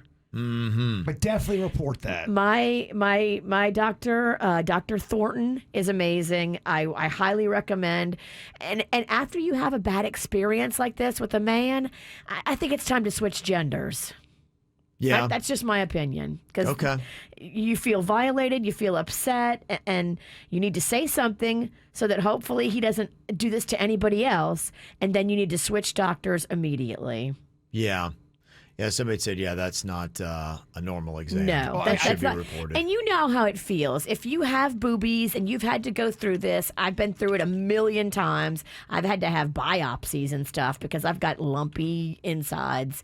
But what they do is they start on the perimeter of the breast and they go around with the fingers like this, all the way around, all the Okay. way around. It's not this. Yeah. Right, yeah. Ever. It's right. not goose. Yeah, but she needs to report that today. Like, you can't wait anymore. Get this on the record right now. Absolutely. And, call him out. Say, look, I'm not going to be silent about this. Because maybe there's other women that went there and had the same experience with the same doctor. and there's strength in numbers. If he did this to her, I would almost guarantee this is not the first time. Totally. Well, and I wondered this too. Somebody texted in and said, yeah, when I get my breast exam, there's always at least one other person in the room. Especially if it's a dude. Yeah. You should have somebody in there anyway, no matter what. It just feels wrong. Say it out loud. He's in there by himself with her. He didn't even tell her what he was going to do. He just kind of pushed her back and pulled up her shirt. That's not how it goes down. Yeah. They're supposed to tell you ahead of time, okay, the doctor's going to be doing this, and then we need you to disrobe and put on this little sheet. And like, there's a protocol. Right. He's not supposed to push you back and lift up your shirt and bra. That's not how it's supposed to go down. Yeah. And being quiet about it is exactly what he wants you to be. So that's the exact opposite of how I would be. We, every single week, get lots of call-outs for this. And I even saw it because I always check that Nextdoor thing. And somebody had a video of these two dogs just running crazy. They were just, out in the neighborhood, just running around. No leash. No leash. And, it was a person who said, I've got a dog that was attacked when he was a puppy. And so it's very skittish. And, we'd have one of these last week. Rachel Lee had said, yeah, my neighbor a few houses down has two Rottweilers that got loose and attacked my dog. So, yeah, you got to really be on these things. I just see this happen a lot. And then their dog owner gets mad at you for getting mad about what's going on. Right. It's very traumatic when you're not expecting it, and all of a sudden there's a dog trying to rip your face off and your own dog. Right, yeah. It really sucks. So she also had a good call him out. I went up to a pet supply and they washed him off, and the owner Jim gave me a free leash because I lost mine in the canal, so that was nice. So, but yeah, if you're a dog owner, do the right things, keep those dogs on leashes, clean up after their poo and all that kind of stuff. So it's amazing how people still don't clean after their poop. It's amazing. It's shocking. How brazen they are about how they do it, though. Yeah. It'll be 1 o'clock in the afternoon, and a dog bigger than Marmaduke will be taking a dump. yeah. And they're like, don't pick it up. They'll even look at you. They'll look at you because you're looking at them for them not picking it up. It's crazy. We had a mystery this weekend with poo. We were getting in my wife's car on Sunday morning, and there were little nuggets of poo In the car? that were right on the front windshield and in the windshield wiper. And my wife is cleaning up like, what is it? She's like, it's poo. She's like, I think somebody threw dog poo at our car. Oh, damn. I was like, what? I mean, the list is long of people who would want to. Especially with Virginia here. But I was kind of looking at it, and it was, if you're watching Kvj TV, there were little nuggets. If you've seen almost like little dog food nuggets, Yeah. they were about that size. And, we have a little dog, a Pomeranian, so I know about what small dog poo looks like. And I then found one little nugget that was on top of the car.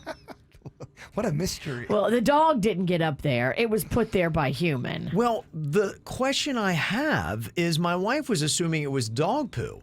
I'm thinking that it might be one of those lizards that are all over the place. Because don't they have, little, because I hear about. They got big BHs. Yeah, well, solid nuggets of poo. And so I was kind of looking that up to see if that's it. I don't know if anybody else has had that issue where you've had mysterious poo on your car.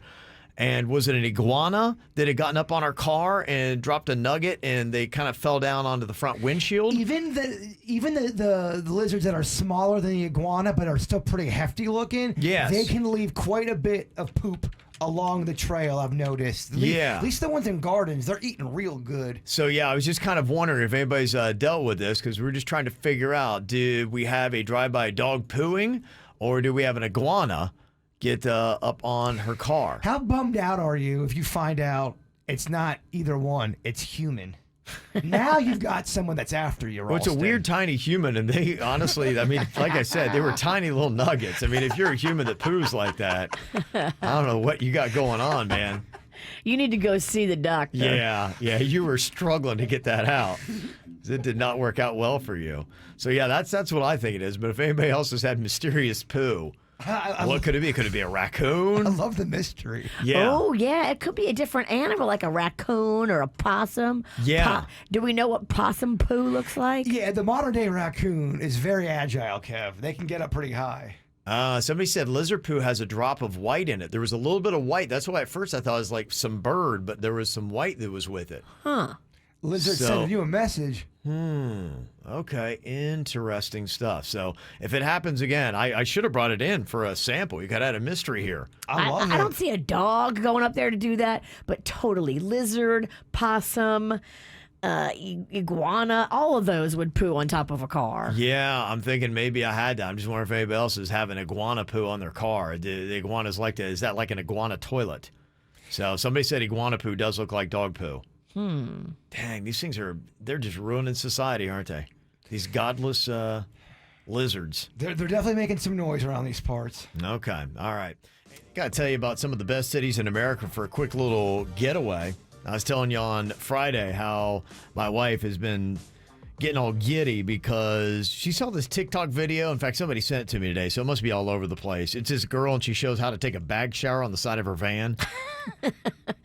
And my wife saw it, was like, oh, it's so great. Yeah, we take bag showers. And it just really got her going. It sounds like what you do when all hope is lost Right. and you're at the end of your rope. This is the end of society. This is all we have. I mean, if that's the case, then all right, I guess I'll do bag showers. But if I got other options, I'm going to take other options. Kevin, you have so many other options. Exactly. I don't need a bag shower. No. No, not You're something not there I need. yet. And who's to say you won't ever? Yeah. Who knows? But not now. So my wife had found out about a place where you could get like a Sprinter van by the day, and she'd found one. It had a convertible bed in it, and it had two kind of captain's chairs that you recline back. And so she's like, for Thanksgiving, we're going to take the family, and we're going to go on a road trip tour. I love road trips. I really do. I just, and I do love being in the vehicle. I'm not a fan of sleeping in vehicles. And I'm not a fan of bag Yeah. showers. And I like having a restroom that, I can use and have a little bit of privacy and, all that kind of stuff. It's hard to sleep when you feel exposed and unsafe. Yes. That's how I feel in those things. They're fun during the day. When the sun's out, bun's out, fun's out. Yeah. But at night, I get super weird about it because I'm afraid a murderer's going to get us. Well, murderers love the nighttime. Murderers love Sprinter vans. They love vans. Yeah. They love nighttime. They love when you're away from your home. Yeah, they love when you're in a park, a desolate area. They love that. Those stats did come out. Murderers love parks. Well, people were talking about the challenges too. You need to know where you're going to park overnight because somebody had sent an email that was very helpful saying, hey, if you're thinking about going to Charleston, South Carolina, just one city we mentioned, they're very particular on that. And you can't just park anywhere you want. So you have to be in campgrounds or things like that. So that's another thing you got to research and find out. So the good news, after having a conversation with the Queen over the weekend, she'd sounded like she's like, okay, well, maybe we can table that and we could do like a Fort Wilderness and take the Sprinter van there and see how it goes for just a night or a shorter weekend where we know where we're staying. We know we have the clean showers, bathrooms on. I'm like, you know what? Sold. I'm The into Fort that. Wilderness Lodge at Disney? They have a campground. Oh. Yeah, that you can go, and it's civil. I mean, it's camping, but it's Disney camping. Right. You know? Disney doesn't do anything too Right. low budget. So it's almost like you're in nature, but you're not really at all. Gotcha. You're in the confines of, the Mouse's camp. So that's that. I'm like, okay, that sounds good. So hopefully maybe we're going to do just a regular road trip then. So that's the You'll plan stay in is- Florida. No. No. We do a regular road trip kind of to the cities that we had talked about doing, but we would just take a car and then stay in, hotels. Gotcha. On the way. Okay. Yeah. Okay. This is good. Yeah, it is good. It is good. And I tell you, honestly, I think where we are, we're in one of the best places in America for road trips because Totally. going up into the Southeast, there are some really great spots to go with. In fact, I had seen the best cities in America for a quick getaway, and they said Orlando, Savannah, Atlanta, and New York City. And the cool thing is really 3 out of those 4 are in the Southeast. Very easy to get to. Yeah. So I asked the question on the KVJ Show Facebook page, what would you say is the best city in America for a quick getaway? Where would you put that? Port St. Lucie. Okay. Jaybird has got Port St. Lucie. What about you? Bizzle, baby. You don't have to worry about anybody else taking that one. Yeah. Here in the South, these are some great places to get away to. In fact, I'd seen this survey that was done of the best cities in America for a quick getaway. They had Orlando, Savannah, Atlanta, and New York City as the places to go. Fort Lauderdale was actually second behind Orlando for small town favorites, which I thought was odd. They called Fort Lauderdale a small town. And then Miami was 7th for mid-sized cities. So I think it's odd that they call Miami a mid-sized city. I thought it was kind of a bigger city. Yeah, I don't think they know. Yeah. So I feel like, you guys ever been to Miami? You guys ever been to Miami's Fort Lauderdale? Large city, and Fort Lauderdale is right on the cusp Yeah. of large and medium. I'm not sure how they do that, but anyway, that's what they had said. But it's kind of interesting because we did ask what is the best city in America for a quick getaway of KVJ Nation, and the places they put, a lot of them are really close and awesome. Savannah, Georgia was the top vote getter so far, and it is fun. It is a cool, quaint little town with history and bars and restaurants. That basically is my jam. You like that, huh, Ralston? Yeah, I do. And the second was St. Augustine. That place is cozy. Yeah. Again, same thing. Cool little breweries, restaurants, and ghost tours and history. It's a very ghostly town, Virginia. Oh, creepy. Third was Asheville, North Carolina. People have put. That's number one beer city in America. Over 100 breweries they've got there. And they've got some outdoorsy stuff and zip lines and all that kind of fun stuff. You're up in the mountains, nice and cool, bird. You like that cool mountain air? Oh, I do. I love it. Oh, yeah. I need it. I think you'd like that. The Florida Keys were in there at number 4. That's a great little quick I getaway. love the Keys. It is a good getaway. Could you live down in the Keys, or would that get old for you? I could have a little vacation spot Yeah. down there and go down a few times a year, but I don't think I could live there. It's a good. It's good to 3 days and come on back. Yeah. And it's fun to go a lot. I It could is. go there 4 times a year and have a great time. The other top vote getters we had was Gatlinburg / Pigeon Forge, Tennessee. Is a nice little getaway. Gatlinburg's way better than Pigeon Forge, just saying. Is it really? Pigeon Forge was kind of... Okay. Kind of what? I wasn't impressed. You didn't like it? I liked Gatlinburg. I thought it was so quaint, so cute. Pigeon Forge reminded me of like a low-budget Tennessee version of the old Vegas Strip. Okay, yeah. Yeah. I would like Pigeon Forge. Then. Yeah. Whatever she likes, I would like the opposite. Yes. Gatlinburg just seemed classier. I just liked the vibe of it better. That's where they had the little amusement park you went to, right? Yeah, well, they had those all over. Those mountain roller coasters are all over, and they're independently owned, and they're standalone, and they're all over Okay. Pigeon Forge and Gatlinburg. Okay. All right. Your Dollywood's in Pigeon Forge. Yeah, I want to go to that. Okay. Yeah, that's a nice little place. It's a good little, small end theme park. And another place was New Orleans. People had said for a quick weekend getaway. Only at nighttime, though. Don't walk down Bourbon Street at 9A. A lot of throw up on the ground. Smells funky. They got a green hue. That's a cleaner. So what they do at about 7 a.m., every bar owner, shop owner, they put this solution on the sidewalks, and then they spray it down because there's so much funk from the night before. It looks like ectoplasm. It does look like ectoplasm, but it's a disinfectant and it's a cleaner. I saw Bourbon Street the next morning after a really heavy night of drinking. It's horrifying. You're hungover. It Yeah. was raining. It was drizzling out. It had Yeah. ectoplasm swimming across the streets. Yeah. It's pretty terrible, Virginia. It's what sin looks like. It is. Yeah, and smells like. Yeah. Some of the other towns that got good mentions as well. Chattanooga, Tennessee. Good little quick getaway. Nashville, Tennessee. So lots of places in Tennessee. I love Nashville. Getaway too. And Sanibel Island, also another one that people mentioned. So we're going to put up a poll. If you're looking for a quick little getaway, I think we're still going to be doing the road trip, hopefully for Thanksgiving week, getting away. And I'm hoping we get all the way up to Charleston, South Carolina, and check out some of those towns in between. So just a little road trip idea for you. So go to our website, kvjshow.com. You can hit it up right there. The Dave Chappelle Netflix special called The Closer is ruffling some feathers. He, as always, kind of goes off and goes around and is doing social observation comedy. And he talked a lot about how he's taken grief for some of the jokes that he's made about the transgender community. And this isn't anything new. This is around for a while. In fact, he was talking about an article that had come out where he had done a show in San Francisco, and they were talking about how he was punching down on the trans community.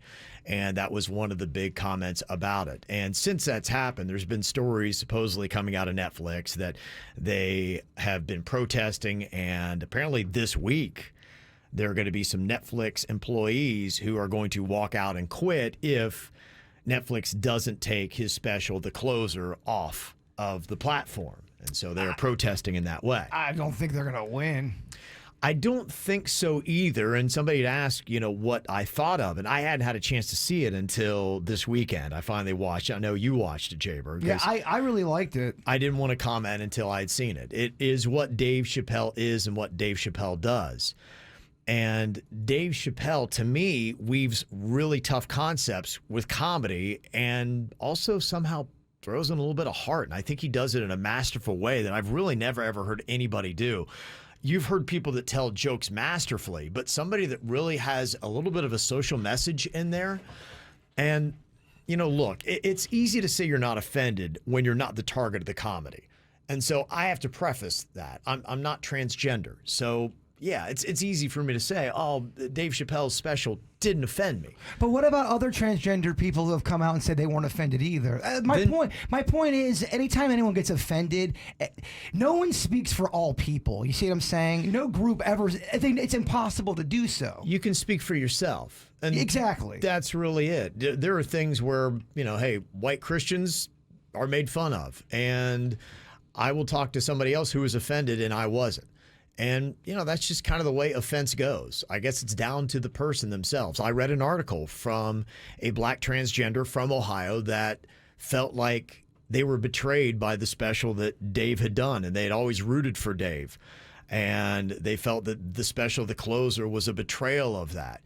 And what I heard was a guy that, yes, he has transgender jokes. And keep in mind, comedy a lot of times is about the shock factor. It's about surprise. We laugh a lot of times when something surprises us. That is just a vehicle of comedy. And Dave does that, and he says some things to make you laugh that are outlandish. They're hyperbole, they're exaggeration, which a lot of what comedy is as well. But at the end, he tells a story about another transgender comedian, and the story had a lot of heart in it. And to me, hearing the story and the way he told it, you knew that he had a lot of love and appreciation and respect for transgender people. And he had a very close relationship with this comedian. And to me, that's where the heart and everything all kind of came back together. And he had this line because I could tell that the criticism for Dave and how he punches down on the transgender community seemed to affect him. And this is one thing he said in The Closer. She said, punching down on someone requires you to think less of them. And I know him, and he doesn't. He doesn't punch up, he doesn't punch down, he punches lines, and he's a master at his craft. Now, that's important to kind of preface what that is he's talking about. He's talking about Daphne. She went on Twitter to defend Dave Chappelle when Dave Chappelle was not, was getting roasted on Twitter, when people get, crushed on Twitter. That was Daphne talking about her feelings with Dave Chappelle. Yeah, and that one review from the article that had come out when he did the comedy in San Francisco was that he punches down on the community, and so that's what a lot of it was all about.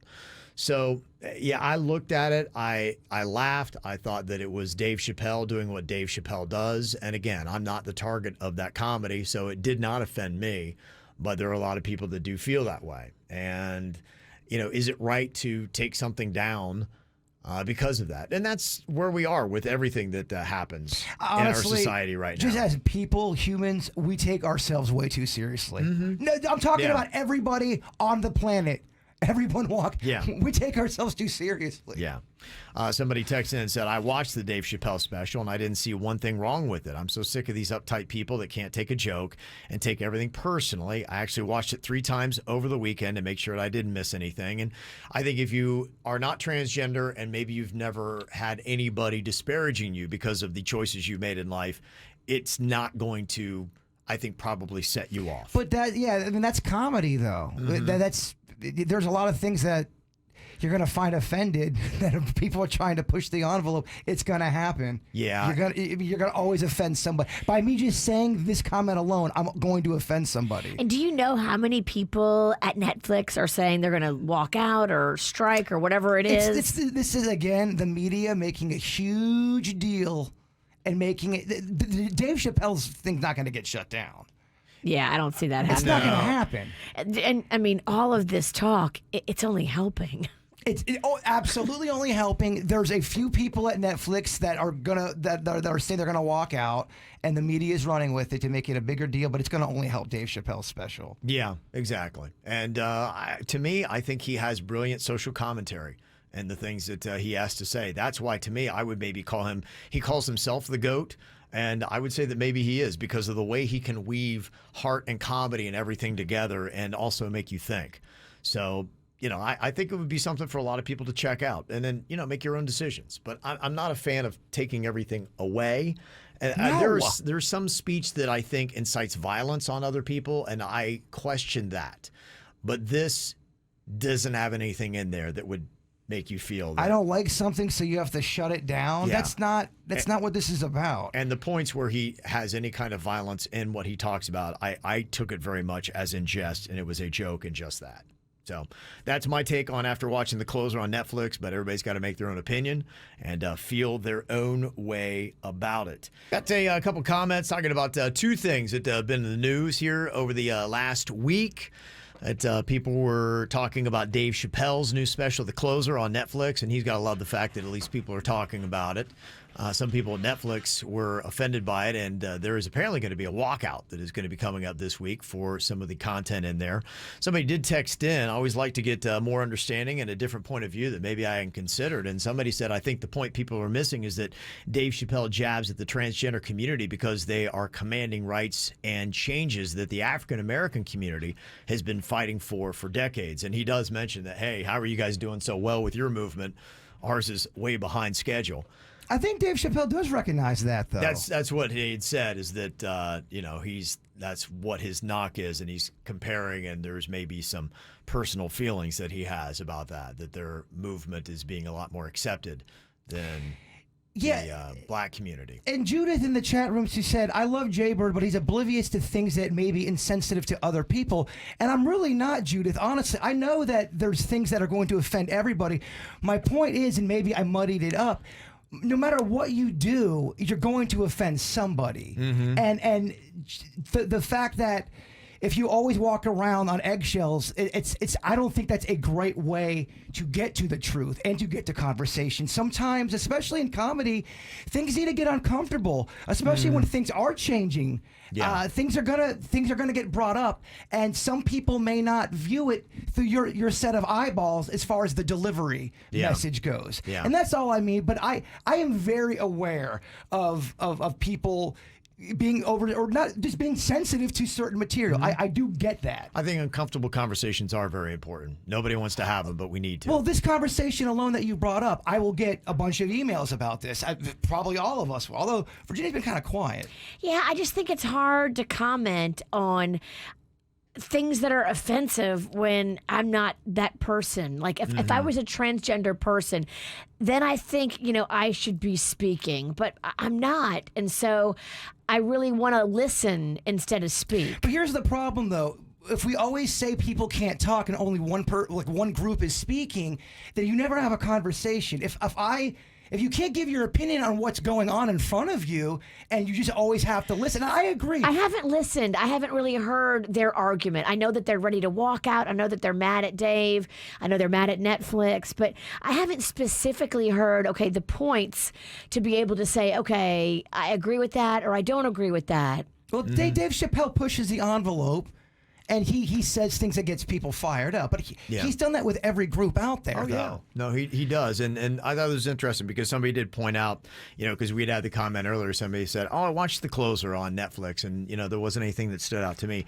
This is one that somebody did point out, that a line that he says, the trouble with Chappelle's special is his intent. He mentioned telling a child, quote, I knew your dad, she was a fine woman. Friend or not, that's disrespect to the man and his dead gender. It's not for him to out someone to their children. So somebody said that's one of the comments in the special that they had issue with. So this will be an interesting week to see where it goes and how Netflix responds.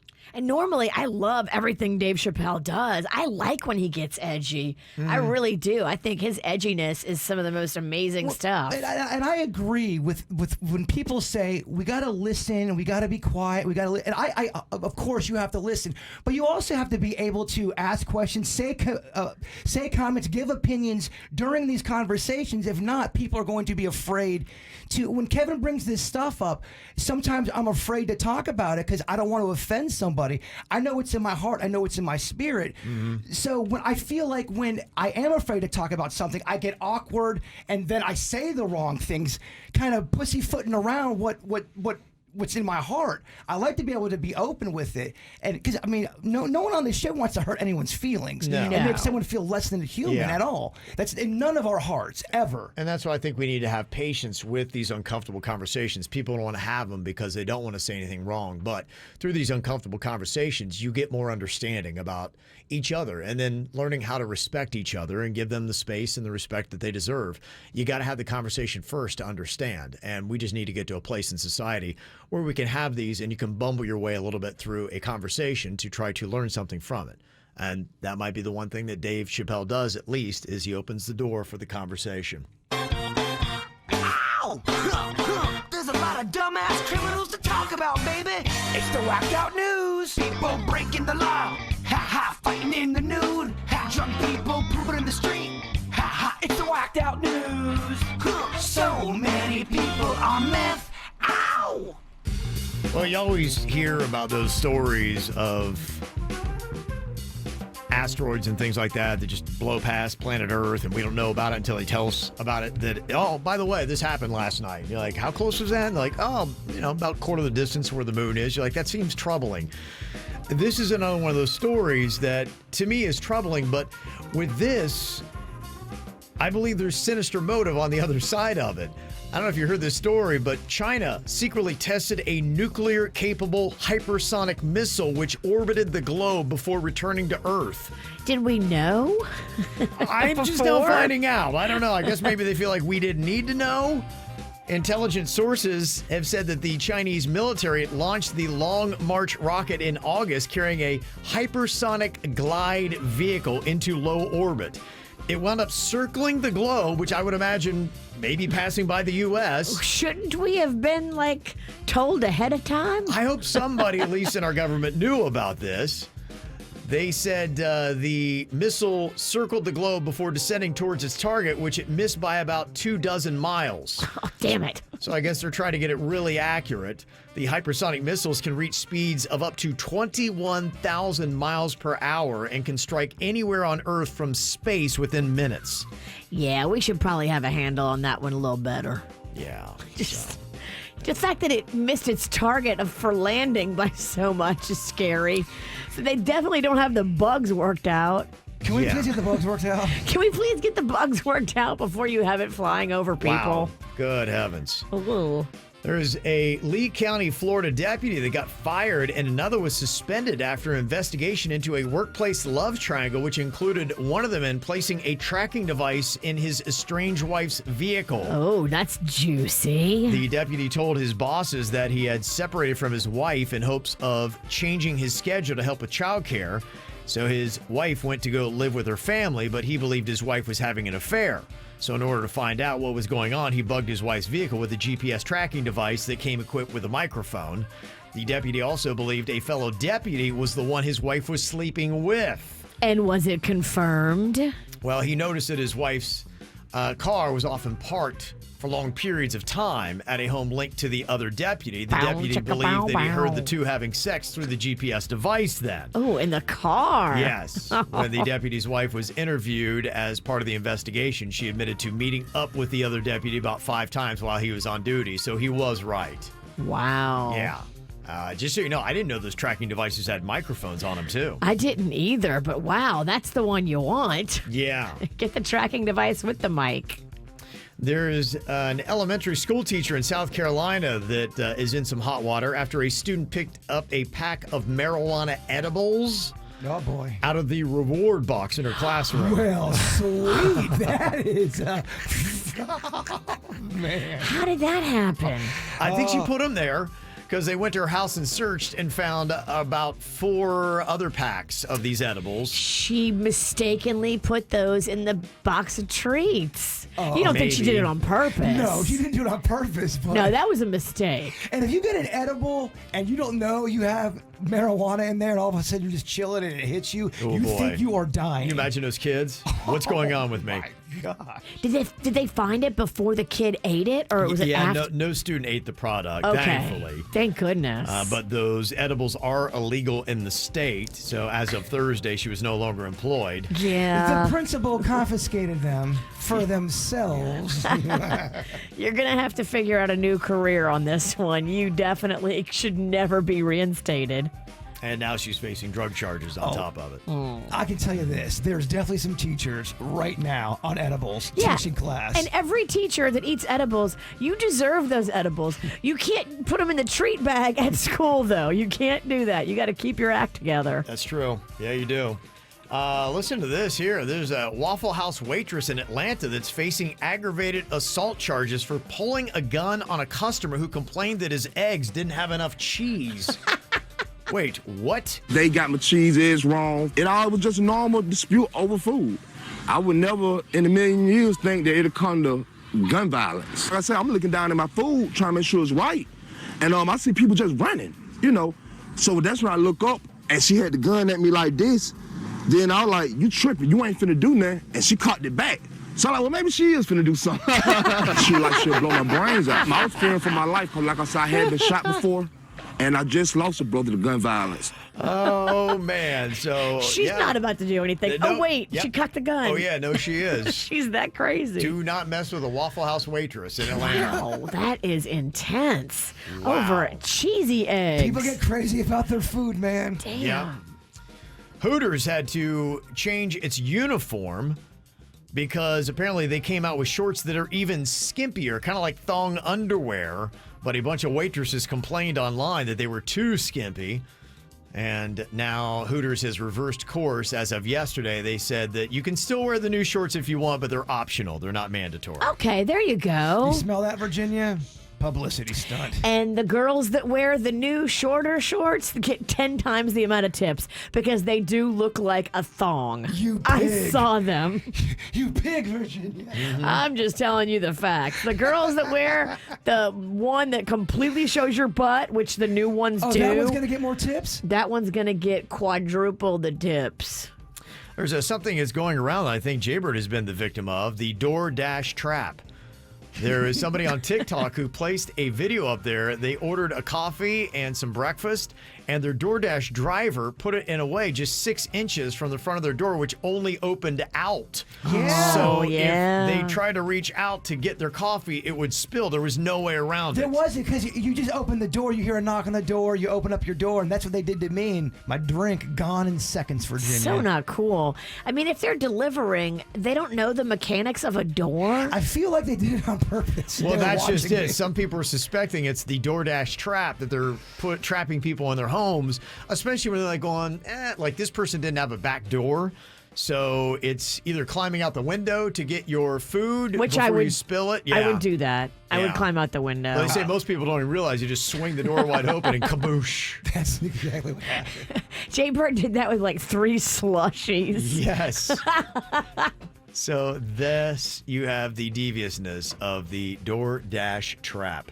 All right, coming up here in a couple of minutes, Virginia said it was one of the best concert experiences of her life. She went to go see Toad the Wet Sprocket in Fort Lauderdale on Friday. However, not every experience is great. Virginia had a good one. Vince Neil from Motley Crue did not. We'll let you know the good and the bad of concerts coming up next. Virginia got to go see Toad the Wet Sprocket in Fort Lauderdale on Friday night. You said it was one of the best concert experiences you've ever had, Virginia? Yeah, you ever have a night where everything just works out perfect and you didn't really do much on your end to make it so awesome, but then it like just all of a sudden the stars align? I've never had that happen, but it sounds amazing.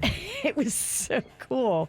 So I look back at my messages from like a couple of years ago. We had met this kid named Eli, and he's a guitar tech, and he plays with Toad the Wet Sprocket. But we met him back in 2019. I look back at my messages. Okay. And I had kind of forgot, that we had met him. And he reached back out and said, hey, guys, I'm the one from Toad. And if you want to come, I'll hook you guys up. You can come backstage. And I was like, ooh, that'd be cool. So he hooked me, Kevin, Jason, all up with backstage and all that. But you guys weren't able to go. So I took your tickets, and me and Panda and my girlfriend Carrie went. And then a couple of listeners had reached out to me and said, hey, if Kevin's not using his tickets, can we have them? I was like, yeah, sure. Why not? So we went down there, and I couldn't get there early enough for the meet and greet. It was just too hectic with Panda and Rocco and babysitters and blah, blah, blah, blah, blah. Right. So we got there right before 9, and 9 o'clock was when Toad was supposed to go on stage. And everybody was telling me it's so hard to find a parking spot at the Culture Room. You've got to park down the street because it's in a small little strip center. It's kind of a weird little area that they have this concert venue. Cool venue, but just weird parking lot. We get there, and right when we pull in at almost 9 o'clock, when there shouldn't have been a spot, there's a spot right in front. And I'm like, nice. That's awesome. That never happens. So we walk right up to the front, and the listeners are there, and we meet them, and they're super cool and chill, and we all get our little wristbands, and we go in, and I'm like, oh, I gotta pee, and it's right before 9 o'clock. And so the listener that we went with, she knew the venue. She had been there several times. She's like, I know where the back bathroom is. Follow me. We'll go back there to this bathroom, and it's so much quicker. Nobody knows about it. Okay. I'm like, oh, sweet. This girl knows her stuff. So I follow her up to the second level to this hidden back bathroom that nobody's using. So cool.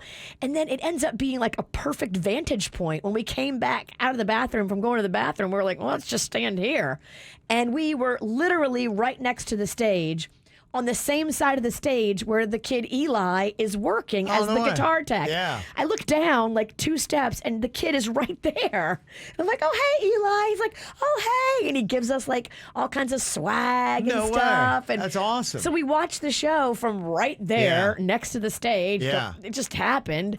And then after the show is over, he comes down, and he grabs us and lets us walk on the stage and see the set list, and gives us guitar picks, and walks us over to the merch table, says, pick out whatever you want. No way. We all did tequila shots with him.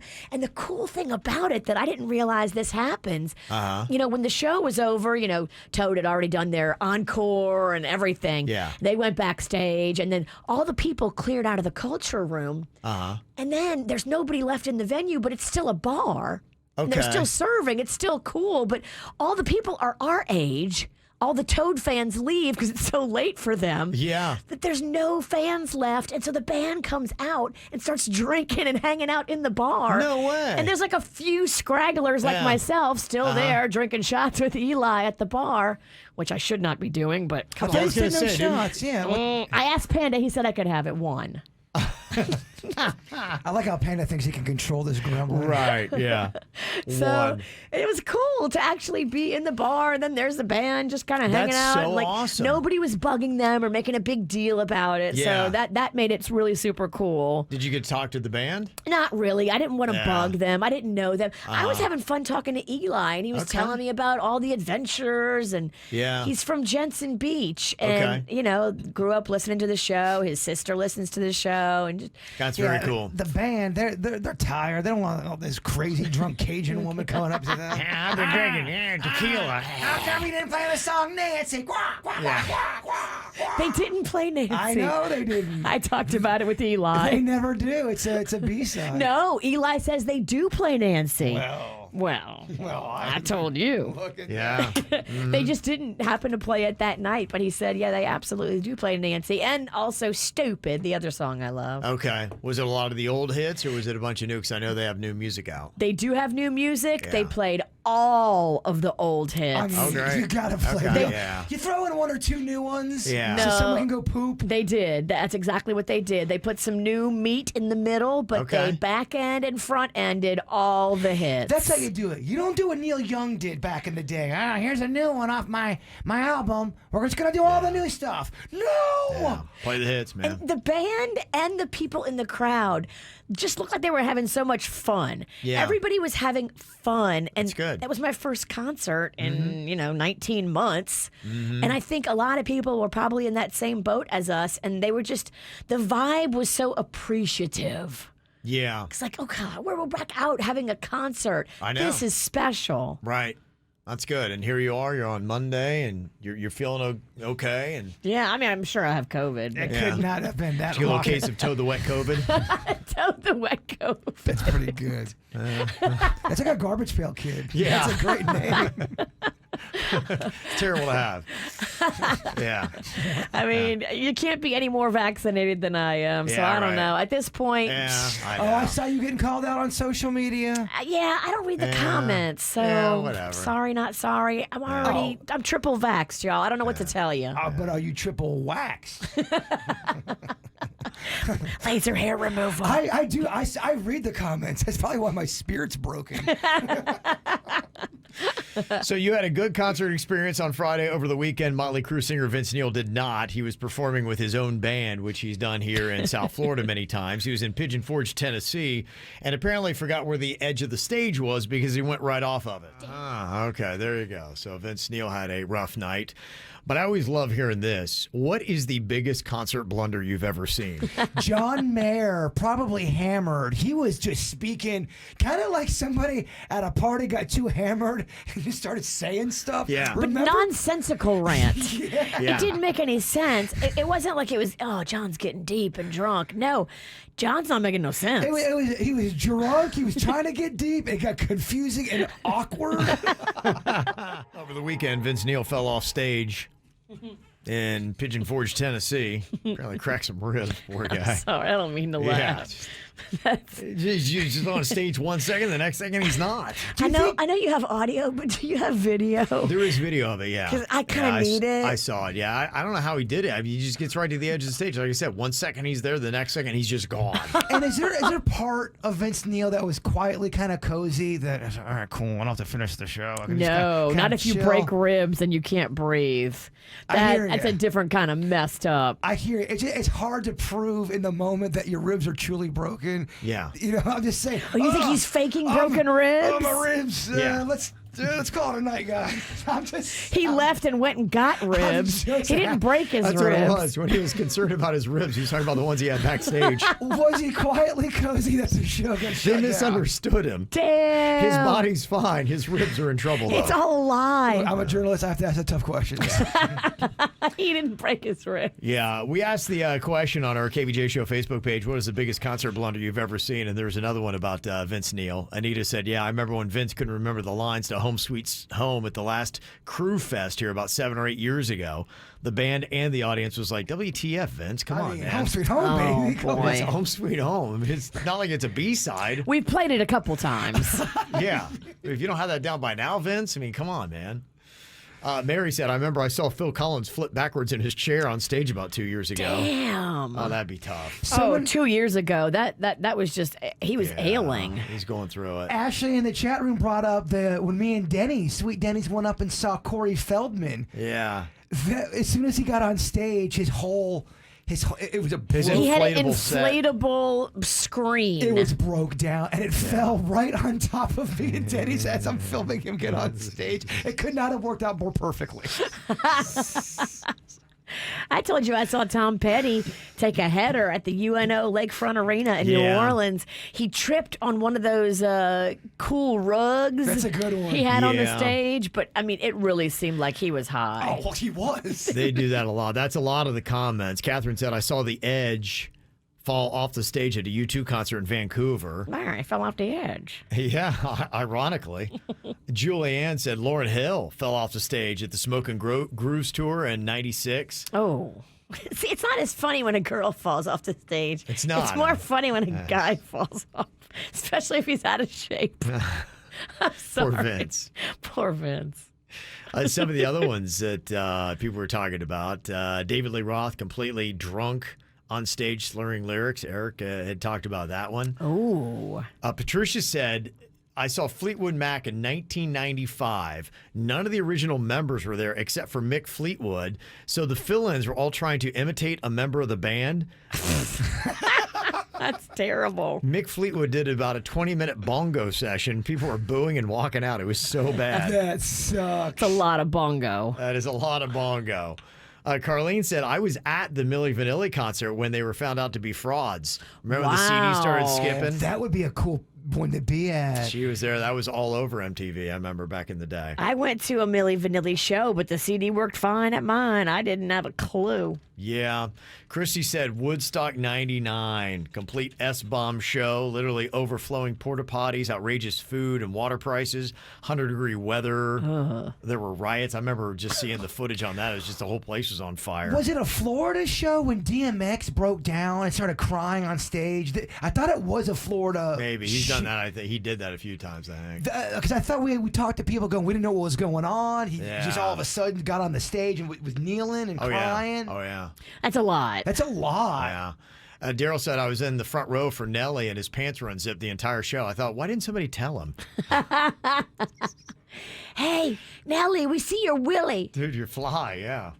Come on, man. Come on. You know, things don't always go well, and for some reason, it seems like they happen more often on Mondays. I don't know what it is. So if things aren't going great for you, there is a website you can go check out on a Monday. It's called the F My Life website, where people at least try to put a comical spin on the bad things that are happening in their life. It does make you feel better to know It you're not does. the only one struggling. Yeah, a lot of it's the foot and mouth stuff, which I think we've all probably stepped in. Somebody said today an elderly man came into my place of work wearing a really nice suit. And I commented saying that he looked really nice. And I said, what's the special occasion? He's like, oh, I'm on the way to my wife's funeral. Oh. Okay. I know. That happened to me the other day.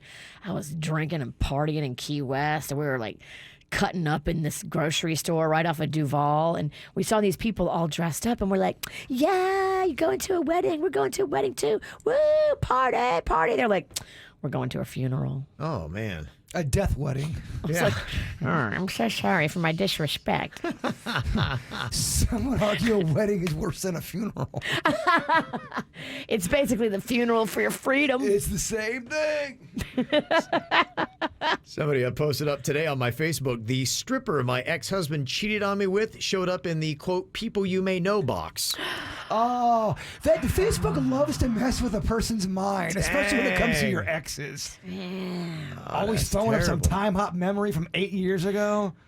It knows that you've been looking at her profile. Yeah. That's what it You would is. think it does. Another person posted up today in an effort to curb my drinking. I've tried eating an apple whenever I got the urge to drink, which worked wonderfully for a couple of days until the sudden influx of new fiber to my diet caused me to violently crap myself miles from home. I was wearing shorts, FML. It's good strategy until. Some people, yeah, apples just hit them sideways.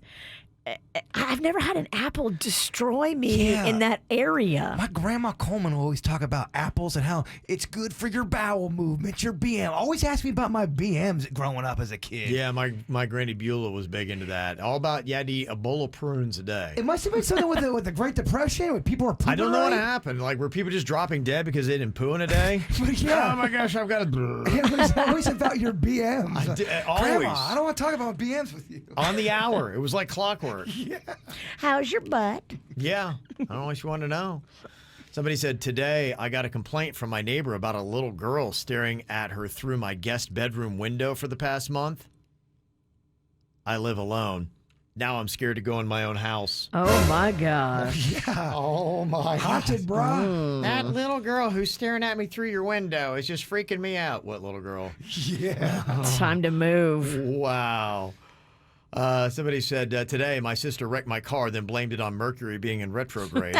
That's some annoying stuff. Because I know you've brought that up before, but people start blaming all kinds of, I cheated on my wife. Oh, Mercury's in retrograde. No, Mercury in retrograde does not count cheating on your wife. It means like electronics and stuff just being in disarray organizationally. Stuff, not you accidentally fell and your penis fell inside of a stranger. Exactly. Yeah, we're not buying it, dude. On the FML site, somebody posted up, today I went over to welcome this new couple to our subdivision with a bottle of wine and some muffins. Oh. And I told them that I like what they were doing with the place. And then I asked them, when'd you guys move in? They said 2 years ago. Okay. Yeah, you know what, man? I remember we did that one time. We first moved to Gardens. We went to one of the neighbors and tried to welcome ourselves, and it was uncomfortable. You don't welcome yourself. We just introduced ourselves saying, if you guys need anything, we just moved into the neighborhood. Yeah. If you guys need anything, blah, blah, blah. They could not have been more unfriendly. Just very mean. Unfriendly, huh? Yeah, it was weird. Sometimes it's weird when you start knocking on doors. I don't know. I'll shut up now. Another person posted up, today I bought a $100 Victoria's Secret gift card for an ex who I still have a thing for, only to find out that she started dating someone else a week ago. Then I realized I just bought lingerie for her to wear for somebody else. FML. Yeah. That's heavy. This is some interesting stuff. If you love food, secret ingredients that makes food oddly better. Things maybe you don't think of.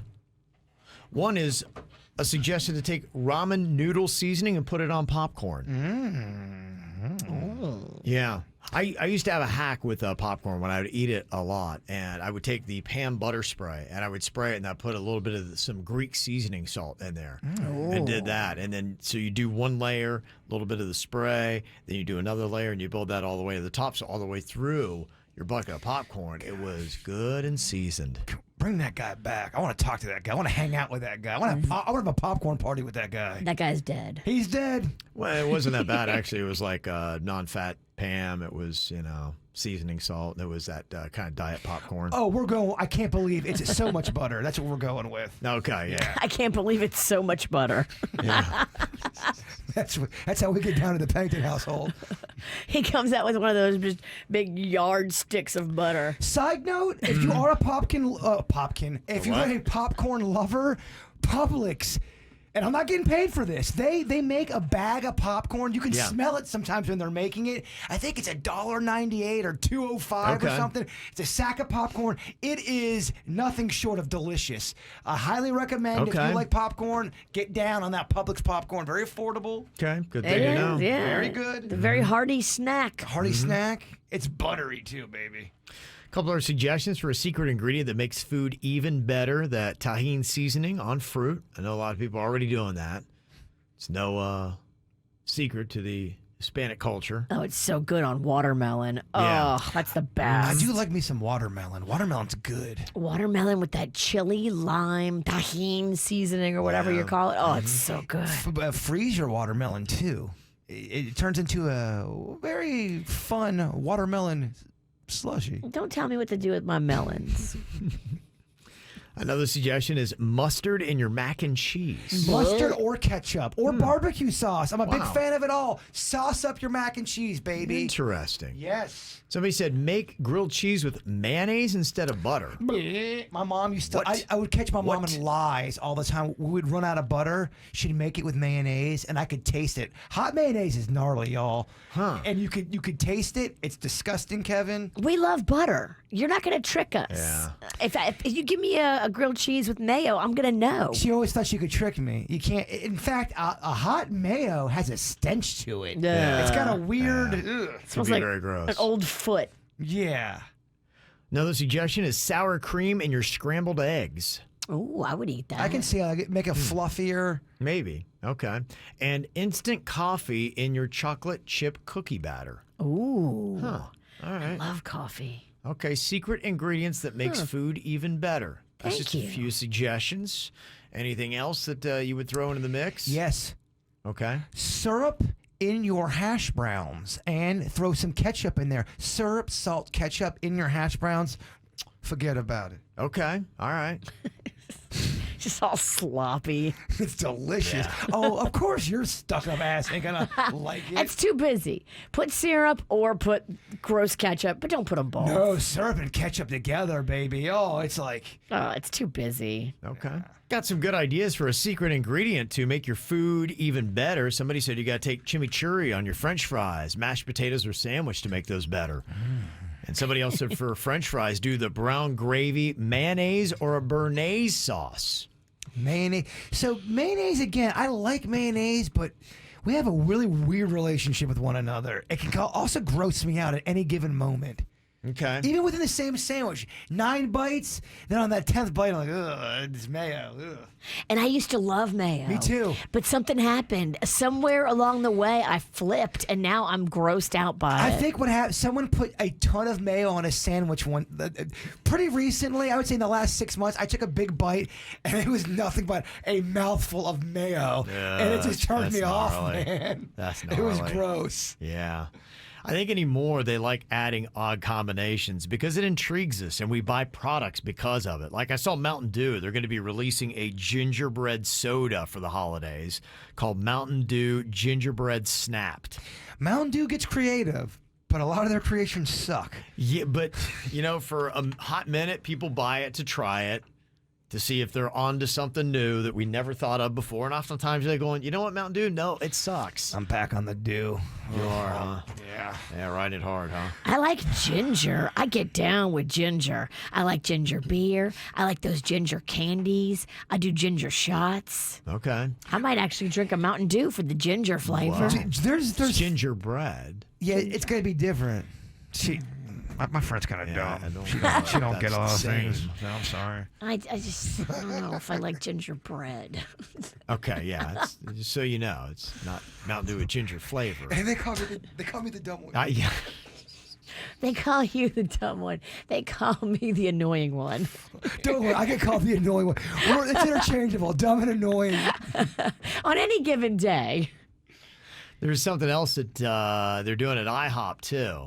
Adding a little secret ingredient to make their pancakes better. What? Reese's Pieces. Ooh, Reese's Pieces. I want the cup put in there. The pieces are... Me and you agree that the pieces aren't as good as the cup. The pieces aren't as good as M&M peanut butter flavored. If you want to have a hard candy shell with a peanut butter center, go peanut butter M&Ms. She ain't lying. She's not lying at all. You're right. It will blow the Reese's Pieces out of the water. The only thing I can think of for baking and cooking purposes, they're smaller. The Reese's Pieces are smaller. Maybe they're easier to put in a pancake.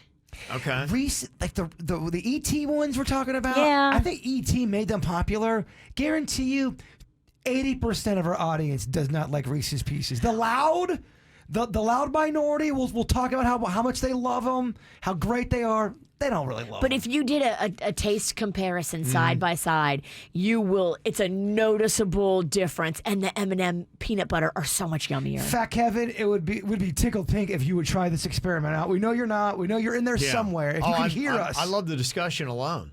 My Will taste you- buds are popping. Well, it's almost Halloween. It's the season of candy. Will you do the taste experiment with us? What all are we trying? Peanut butter M&Ms and Reese's Pieces. Yeah, I'll give it a shot. Yeah, just so you can tell the difference. Yeah. I think you'll be astounded Okay. how much better of a job M&M's is doing. And try then it. Mm. we'll do that round. Then I want to blindfold you do Stromboli or calzone. See if you can tell the difference.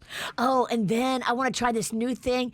It's a pickle. You hollow it out and you put a Snickers in it. It's called a snickle. A snickle? That sounds crazy. Amazing. A snickle. I want to try a snickle. Okay, Yeah. I'm going to make you guys a snickle. I like pickles. I like Snickers. I should like a snickle. Somebody just said pickles are good in peanut butter sandwiches. They are. My dad loved them. So did the Elvis the King. All right, snickles tomorrow. Snickles. Peanut butter and pickles are pretty good. Okay. Fun stuff. All right. We got the After the Show podcast. Good to be coming up here. You can watch it live on our YouTube channel. Go find the KVJ show, subscribe, click that little bell so whenever it's on, you'll be like, oh, that's right, ATS time. You can also get it on our 97.9 WRMF app. It'll be posted up there so you can check it out, or anywhere else you get your podcast. That's coming up here live in about 10 minutes. Before we get to that, Jaybird, if you would wrap it all up with your thought for the day. It all begins and ends in your mind. What you give power to has power over you if you allow it. Damn, that's the truth. Mm-hmm. Yeah. The KVJ Show on 97.9 WRMF.